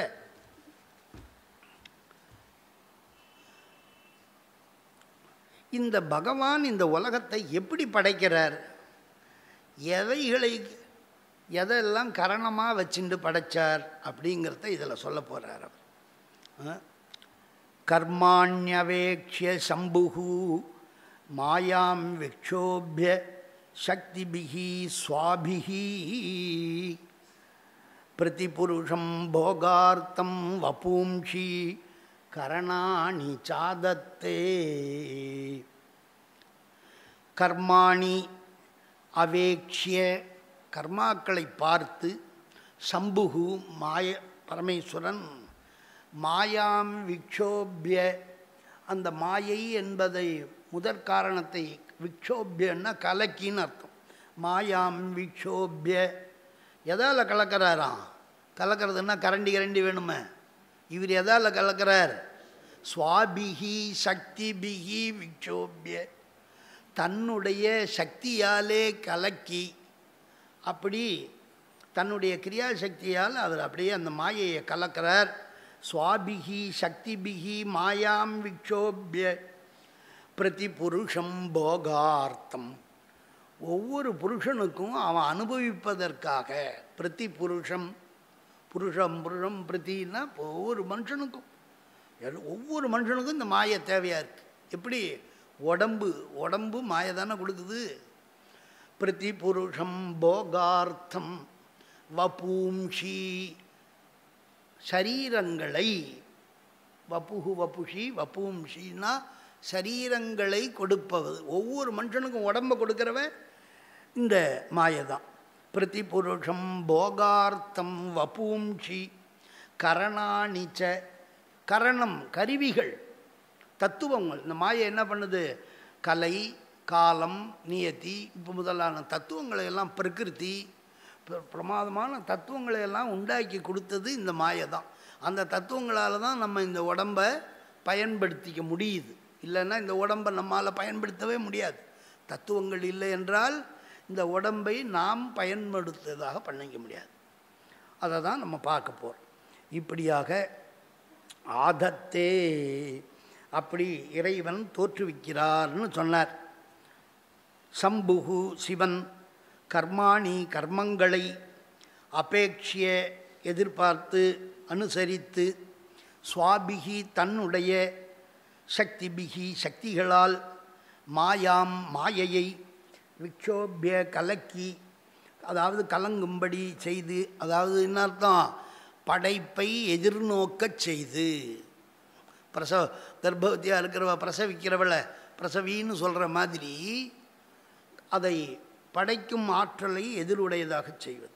மாயாம் விக்ஷோபிய விசேஷேன க்ஷோபனம், க்ஷோபயத்தின்னா கலக்கிறது, விசேஷேன க்ஷோபம் விக்ஷோபம்னு அர்த்தம். பிரதிபுருஷம், ஆன்மாக்கள் தோறும் ஒவ்வொரு ஆன்மாக்கும் ஒத்திரியும் விடலை, போகத்துக்காக, போகார்த்தம், இதான் நிமித்தம், காரணம். எதுக்காக மாயையை கலக்கணும்? இவர் பாட்டுக்கு இருக்கலாமே அப்படின்னா, இவனுக்கு சரீரம் வேணுமே, அவனுக்கு எப்படி கொடுக்கறது? அதனால் போகார்த்தம் வபூம்ஷி, போக சாதனம் சரீரம், சரீரம் ஆத்தியங்கலு தர்ம சாதனம். நம்ம ஒன்று செய்யணும்னா உடம்புல தெம்பு இருந்தால் தானே செய்ய முடியும், உடம்புன்னு ஒன்று இருந்தால் தானே முடியும். போக சாதனமானது எது? சரீரம். அதனால் சரீரத்தை ஏன் படைச்சி கொடுத்தாருன்னா போகத்துக்காக கொடுத்தார். போகார்த்தம் வபூம்ஷி கரணாணிச்ச, கரணம்னா கருவிகள், 36 தத்துவங்கள் அகக்கருவின்னு பேர் நம்ம உடம்புக்குள்ளே இருக்குது. புறக்கருவி, அகக்கருவி, இதெல்லாம் அந்த கரணம், பகிக்கரணம், அதெல்லாம் சொல்ல போகிறார்.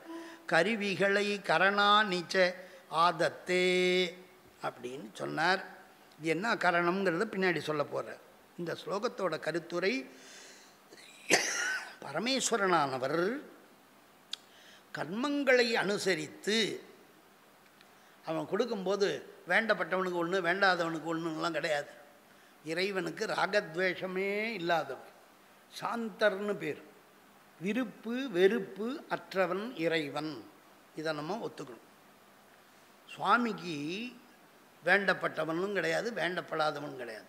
அப்போ இந்த உடம்பு இதில் ஏற்றத்தாழ்வு சுகதுக்கங்களில் ஏற்றத்தாழ்வுலாம் எப்படி வருதுன்னா அவனவன் செய்த வினை பயனால் அது கிடைக்கும். அவனவன் செய்த வினையின் பயனை அவனவன் உடலாகவும் சுகதுக்கமாகவும் போகமாகவும் பெறுகிறான். அதில் சுவாமிக்கு எந்த இதுவும் கிடையாது. இப்போ நம்ம ஏதாவது ஒரு கவலைப்பட்டால் என்னை ஏன் தான் இப்படி படைச்சியோ அப்படின்னு சுவாமியை நிந்திச்சிடுவான். அது சித்தாந்தம் தெரியாதவன். சுவாமியே ஒருபோதும் இதுக்கெல்லாம் அவர் காரணம் இல்லை, வினைதான் காரணம். வினைப்படி அந்த மாயையில் போய் வினைகள்லாம் சேர்ந்துருக்கு. பேங்க்கில் அவன் டெபாசிட் பண்ணி வச்சுருக்கான். அந்தந்த டெபாசிட்டுக்கு அவன் வட்டியை கொடுக்குறான், அவன் வாங்கிட்டு போகிறான். ஒன்றுமே போடாதவன் பக்கத்தில் இருந்து ஐயோ இவ்வளோ கொடுக்குறாரு அவருக்கு நமக்கு கொடுக்கலையேன்னா இது எப்படி இருக்கும்? அதே போல தான் அவனவன் வினை பயன் என்ன இருக்கோ அதுக்கு உண்டான உடம்பையும் ஒருத்தவன் அங்கஹீனனாக பிறக்கிறான், ஒருத்தவன் பலசாலியாக பிறக்கிறான், ஒருத்தவன் நோஞ்சானாக இருக்கான். இதுக்கு எல்லாத்துக்குமே அவனவன் ஊழ் வினை தான் காரணம்ட்டார். இங்கே பாருங்கள், கர்மாணி அபேட்சிய, இந்த கர்மாவை அபேட்சித்து தான் சுவாமி பண்ணுறார். அவர் எது பேசிக்காக வச்சுருக்கார், அவர் விருப்பம் இல்லை, தான் விருப்பப்படின்னு சொல்லலை சித்தாந்தம். கர்மாணி அபேட்சிய சம்புகு, சம்புகு நல்லது செய்ய நினைக்கிறாராம். சம்புணக்தீதி சம்புகு, அப்பேற்பட்டவர் நல்லது நினைக்க பண்ணுறவர் தான் விருப்பப்படி கொடுத்துடலாமே அப்படின்னா அது ஓர வஞ்சனையாயிடும்.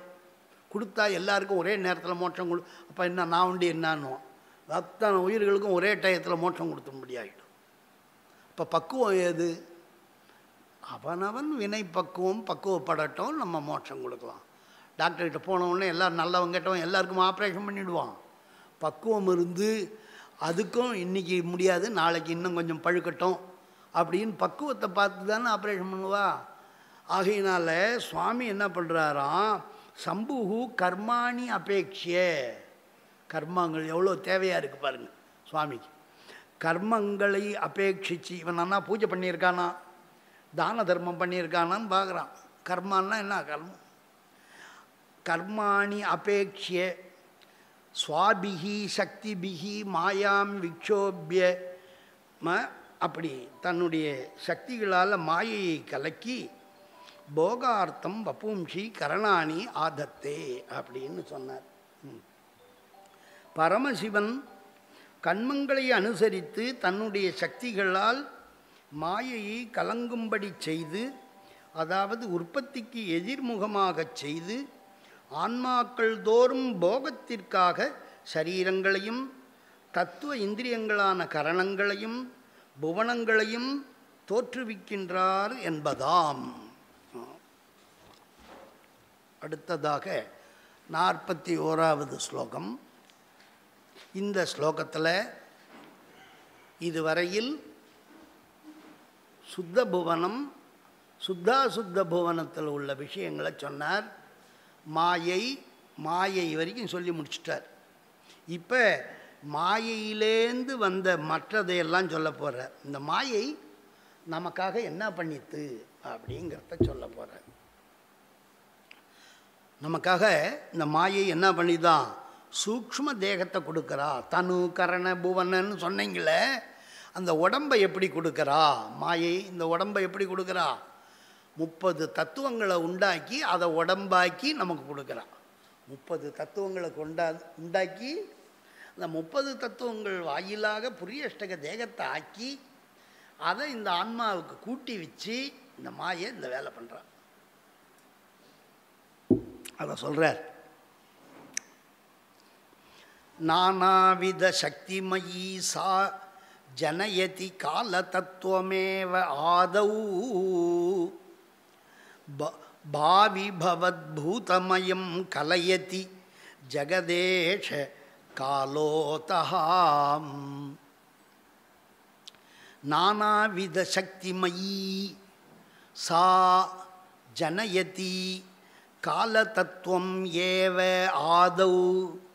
அந்த சான்னா அந்த மாயான்னு அர்த்தம். அந்த மாயை என்ன பண்ணுது? நானாவித சக்திமயி, அவளுக்கு இல்லாத ஆற்றலே இல்லை, பலவிதமான சக்தி உடையவளான அந்த மாயை என்ன பண்ணுது?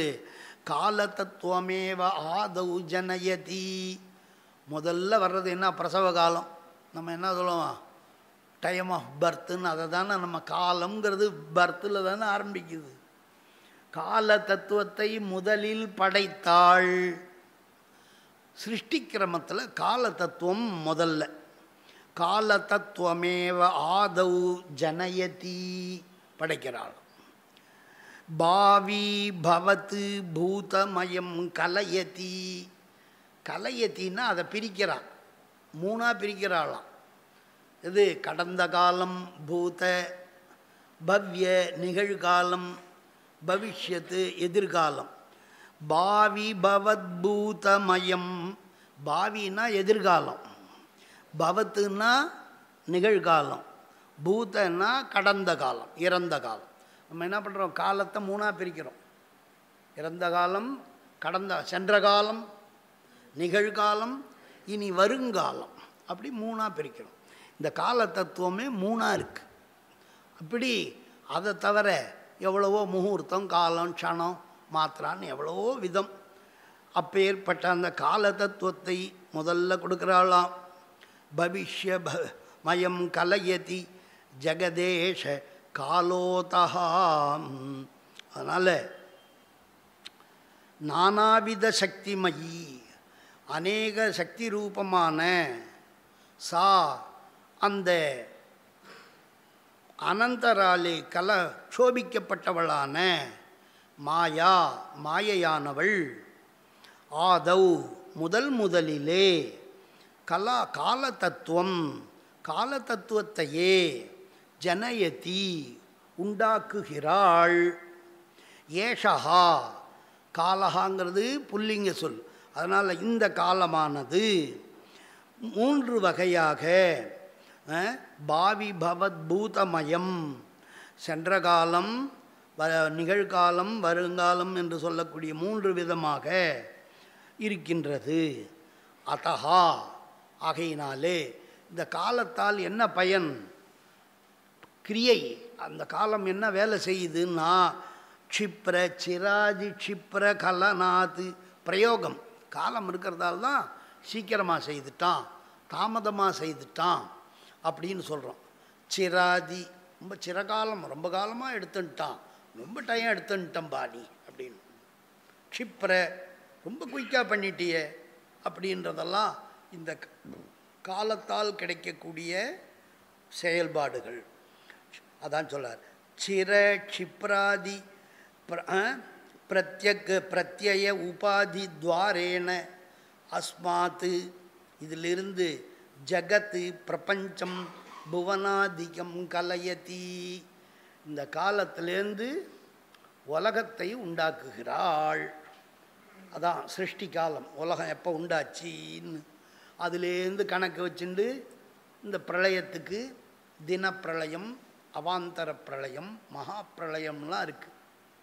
இந்த உலகத்துக்கும் காலம், உலகம் உண்டாகிறதுக்கு காலம், சரீரம் உண்டாகிறதுக்கு காலம், இதையெல்லாம் இந்த கலயதி, காமதேனுன்னு பேர், எப்படி அர்த்தம் வேணுமாலும் வச்சுக்கலாம்.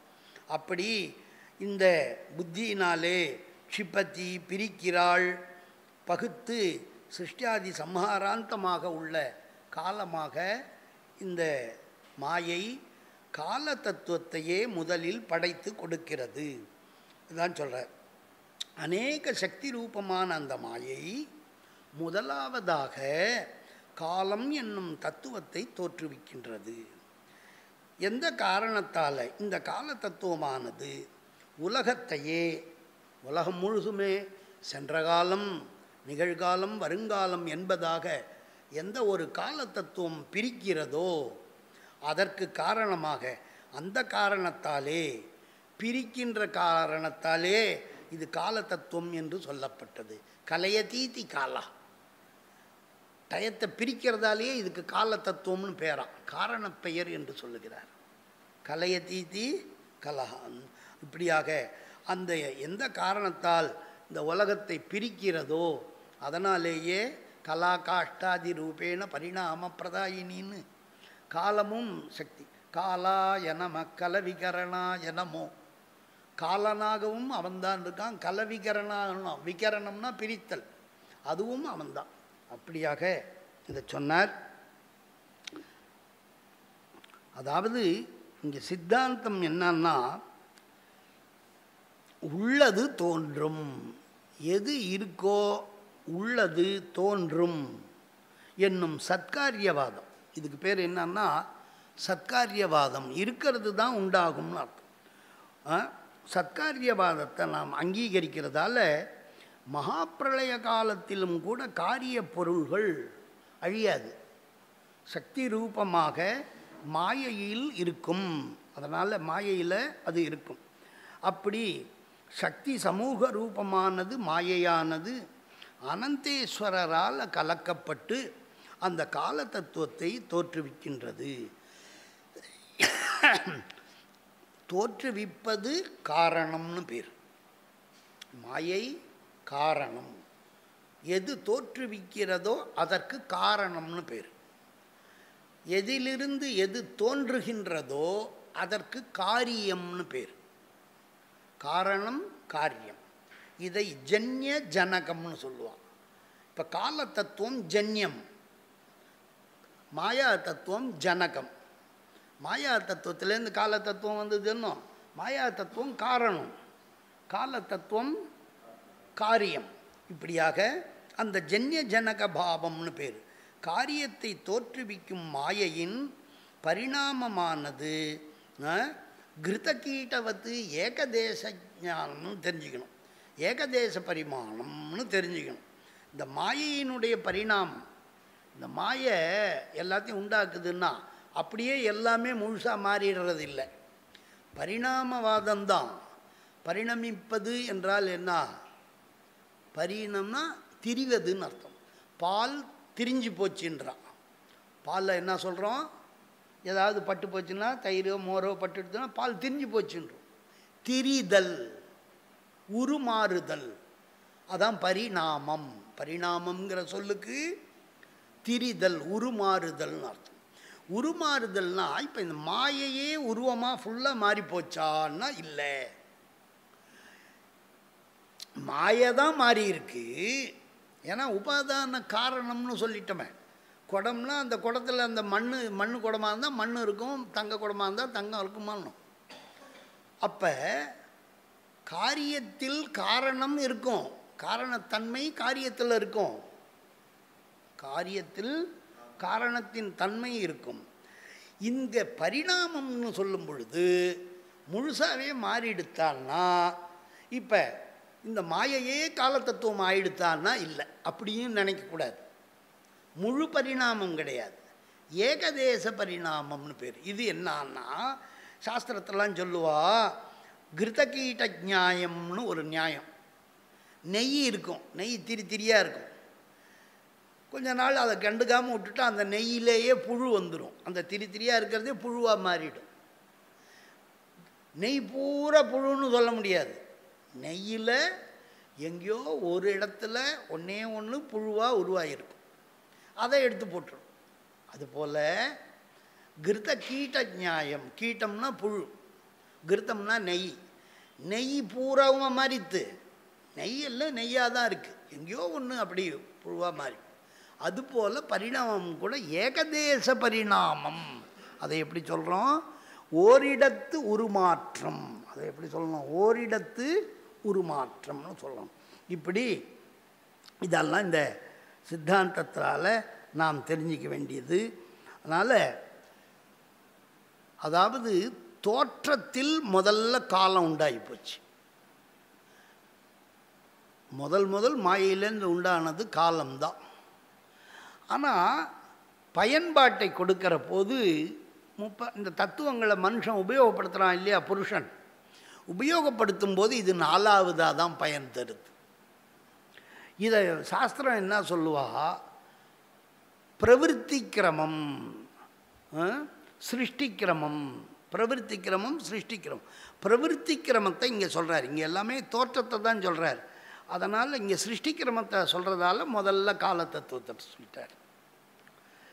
அதனால்தான் நம்ம விசேஷ சந்தி பண்ணும்போது கூட கால தத்துவத்தை சிலர் முன்னாடி சொல்கிறது உண்டு, சிலர் கால நியதி வித்யாராகம்னு சொல்கிறதும் உண்டு. இந்த கால தத்துவத்தை முன்னாடி சொல்கிறதா கலா தத்துவத்தை முன்னாடி சொல்கிறதாங்கிறதெல்லாம் இதுதான்.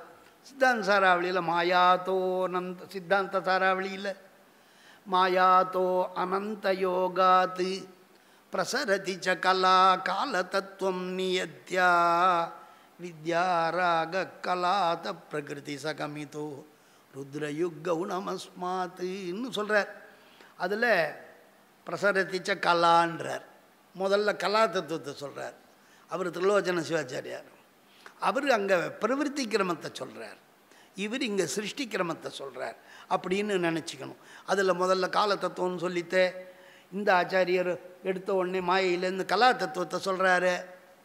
கலா தத்துவமும் ரொம்ப முக்கியம். இந்த கலா தத்துவம் என்ன பண்ணுதுன்றதை பின்னாடி சொல்ல போகிறார். இப்படியா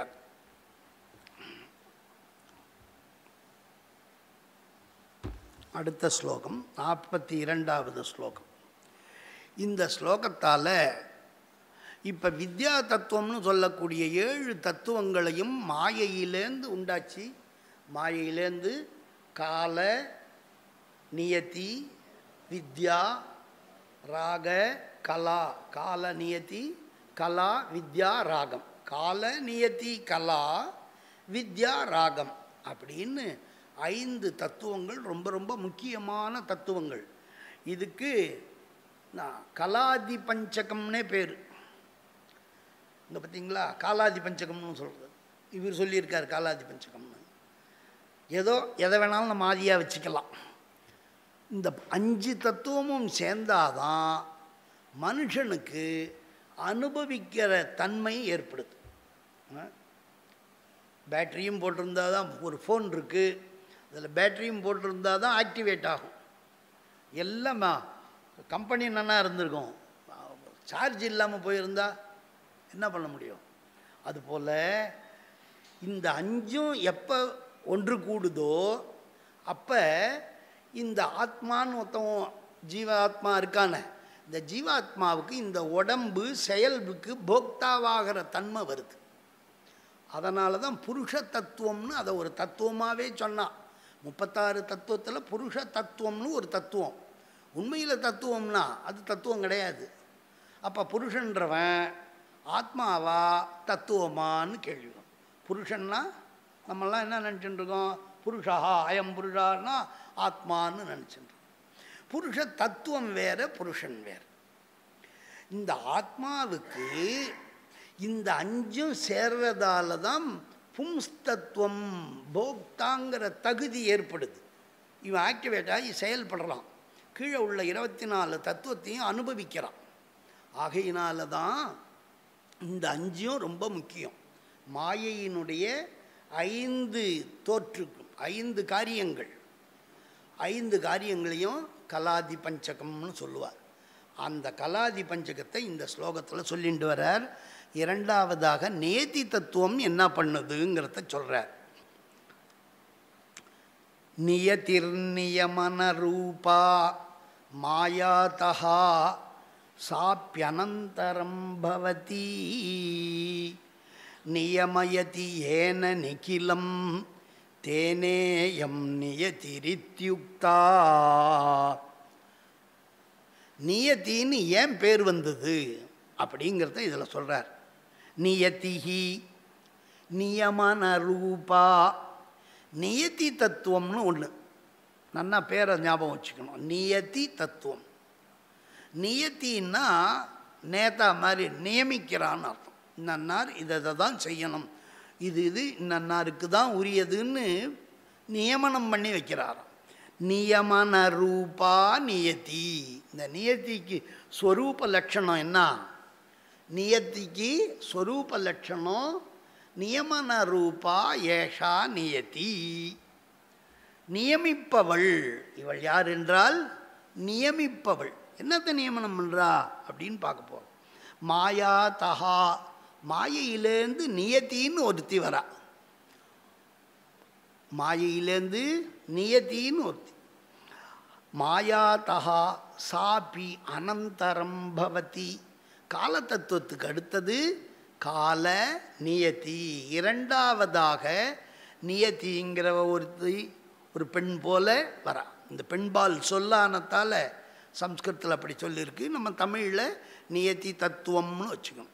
நியதி தத்துவம் இரண்டாவதாக தோன்றிற்று.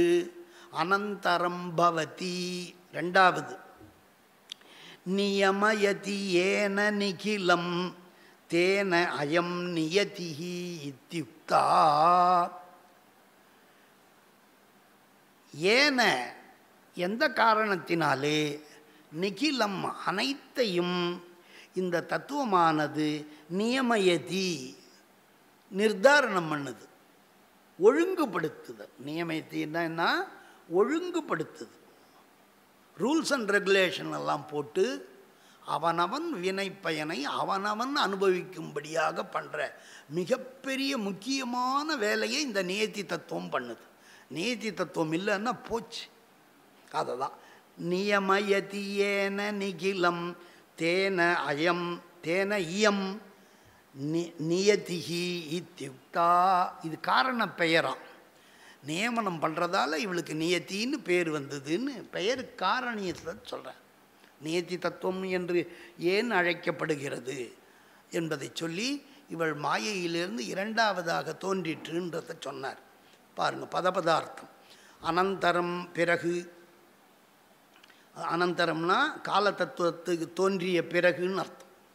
மாயாதகா, இந்த உபாதான காரணமான அசுத்த புவனத்துக்கு உபாதான காரணமான அசுத்த மாயையிலே இருந்து நியமன ரூபா, நியமனத்தை செய்தலையே உருவமாக உடையதாக நியமன ரூபா நியதிஹி, நியதி என்ற பெயருடைய தத்துவமானது பவதி உண்டாகிறது.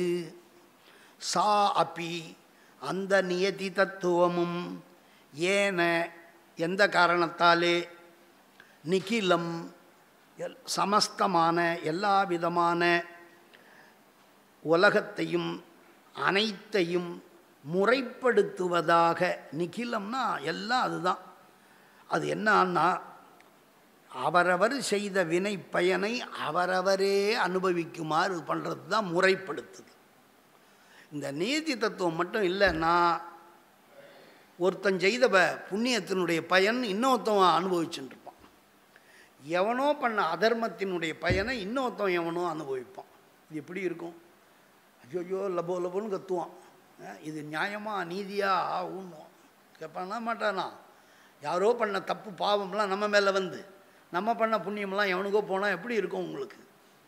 அவன் நெல் விதைச்சான், அவன் நிலத்தில் அவன் நெல் பயிரிட்டான். நெல் மூட்டை யார் வீட்டுக்கு வரணும்? அந்த நிலம் உடையவன் வீட்டுக்கு தானே வரணும். அடுத்த வீட்டில் போய் இறங்கினா எப்படி இருக்கும்? அப்போ அந்த ஊருக்காரவன் அவர் என்ன பண்ணுவார்? இது அவன் அந்த நிலத்தோட வீட்டுக்கு சொந்தக்காரர் அவர். இந்த நிலத்தினுள்ள விளைஞ்ச நெல் அவர் வீட்டுக்கு தான் போகணும்னு அந்த ஊரினுடைய கிராமணி சொல்கிறாரா இல்லையா? அதுபோல் இந்த நீதி தத்துவம் என்ன பண்ணுது? அவனவன் செய்த வினையை கணக்கு வச்சுட்டு கரெக்டாக அடையாளம் வச்சுட்டு அவனே அனுபவிக்கும்படி பண்ணுது. இது எவ்வளோ முக்கியமான வேலையை பண்ணுது. அப்படி அவரவர் செய்த வினை பயனை அவரவரே அனுபவிக்குமாறு செய்வதாலே இதற்கு முறைப்படுத்துவதாக நிகிலம் நியமயதி, எல்லாத்தையும் நியமனம் பண்ணுது. அதனாலேயே இதுக்கு நியத்தின்னு பேர். புரியுதா? இப்படியாக இந்த ஸ்லோகத்தினுடைய கருத்துரை இதான். மாயையிலிருந்து கால தத்துவம் உண்டாயிற்று, நியமனத்தை செய்வதாலே அதுக்கு நியத்தின்ற பேர் வந்ததுன்றத சொல்கிறார். இது என்ன பண்ணுகிறது? அவரவர் சேமித்திட்ட வினைகளின் பயன்களை அவரவரே அனுபவித்திடுமாறு ஒழுங்குபடுத்துதலை செய்கிறது. இந்த நியதி தத்துவம் அஸ்ய தத்துவசிய விருத்தி. தத்துவ விருத்தின்னா தொழில். இந்த தத்துவம் எதுக்காக? இந்த தத்துவம் என்ன வேலை பண்ணுது அப்படின்னு சொல்லணுமோ. தத்துவம் உண்டாச்சுன்னா அது என்ன பண்ண போகுது? உனக்கு என்ன பண்ணுதுங்கிறது தான் முக்கியம். தத்துவ உற்பத்தி வேற. உற்பத்திங்கிறது தோற்றம், பிரவிற்த்திங்கிறது தொழில். பிரகர்ஷேன விருத்தி, விருத்தின்னா தொழில். யாதேவி சர்வபூதேஷு விருத்தி ரூபேண சம்ஸ்திதா. இந்த 36 தத்துவமும் செயல்படுறதுக்கு சக்தி தான் கொடுக்குறா. சக்தி அவள் இல்லைன்னா ஒன்றும் நடக்காது. அந்த பராசக்தி தத்துவங்களுக்கு சக்தியாக இருந்து பண்ணுறா. பாசத்தில் சிச்சக்தி சேதனா ரூபா, ஜடசக்தி ஜடாத்மிகா. தத்துவமும் நமக்கு எல்லாம் சக்தியால் இயங்குது அப்படின்னு சொல்லப்பட்டது. அடுத்த ஸ்லோகம். அடுத்தது கலா தத்துவம். ரொம்ப முக்கியமான இந்த கலா தத்துவத்தோட உற்பத்தியை சொல்கிறார். மாயா தஸ்ததனு கலா மலம் நிருணாம் ஏகதஸ்து கலயித்வா வியஞ்சயதி கர்த்திரு சக்திம் கலேதி தேனேக கதிதேயம். மாயாதா மாயையிலிருந்து, ததனு அதற்கு பிறகு, இது நேதி தத்துவம் தோன்றிய பிறகு, கலா கலை என்கிற ஒரு தத்துவம் அது என்ன பண்ணுது? மலம் நிருணாம் மலம் மனிதர்களினுடைய மலத்தை ஏகதஸ்து கலயித்வா ஒரு பகுதியில் அப்படியே ஒதுக்கி வச்சு வியஞ்சயதி கர்த்திரு சக்திம் இந்த ஆத்மாவினுடைய கர்த்தாங்கிற சக்தியை, கிரியாசக்தியை கொஞ்சோண்டு வெளிப்படுத்துகிறது. அப்படி வெளிப்படுத்துறதால தான் இதுக்கு கலான்னு பேர். கலா தேன இக கதிதா இயம் கலாயிதி. கலாங்கிறது பெண்பால் சொல், ஸ்திரீலிங்கம். இயம் கலா இதி தேன அபிஹிதா. எதனால் இவளுக்கு கலைன்னு பேர் வந்துதான்?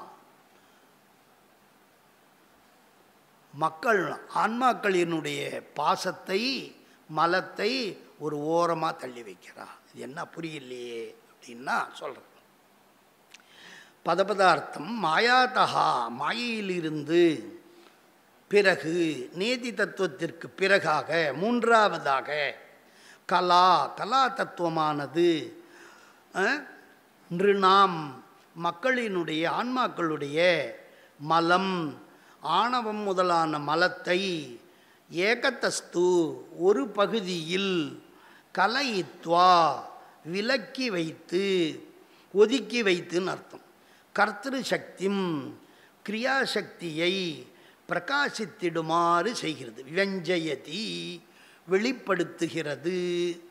தேன அதனாலே, அவ்வாறு வெளிப்படுத்துகின்ற காரணத்தாலே, ஒதுக்கி வைத்து காட்டுவதாலே, இந்த இந்த சைவ சித்தாந்தத்திலே இயம் இதழ் மாயையின் தோற்றுதலான இந்த கலா என்பவள், கலா என்பதாக கலையதீதி கலா.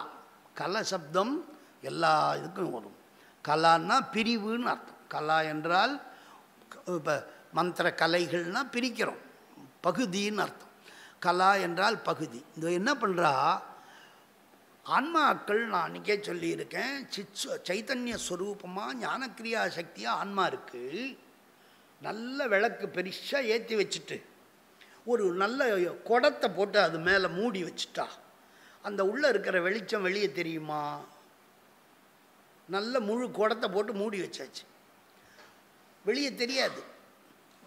வெளியே தெரியணும்னா என்ன பண்ணணும்? அந்த குடத்தில் ஒரே சின்ன ஓட்டை போட்டான், அந்த ஓட்டை வழியாக அந்த வெளிச்சம் வெளியே வரும். வருமா வராதா?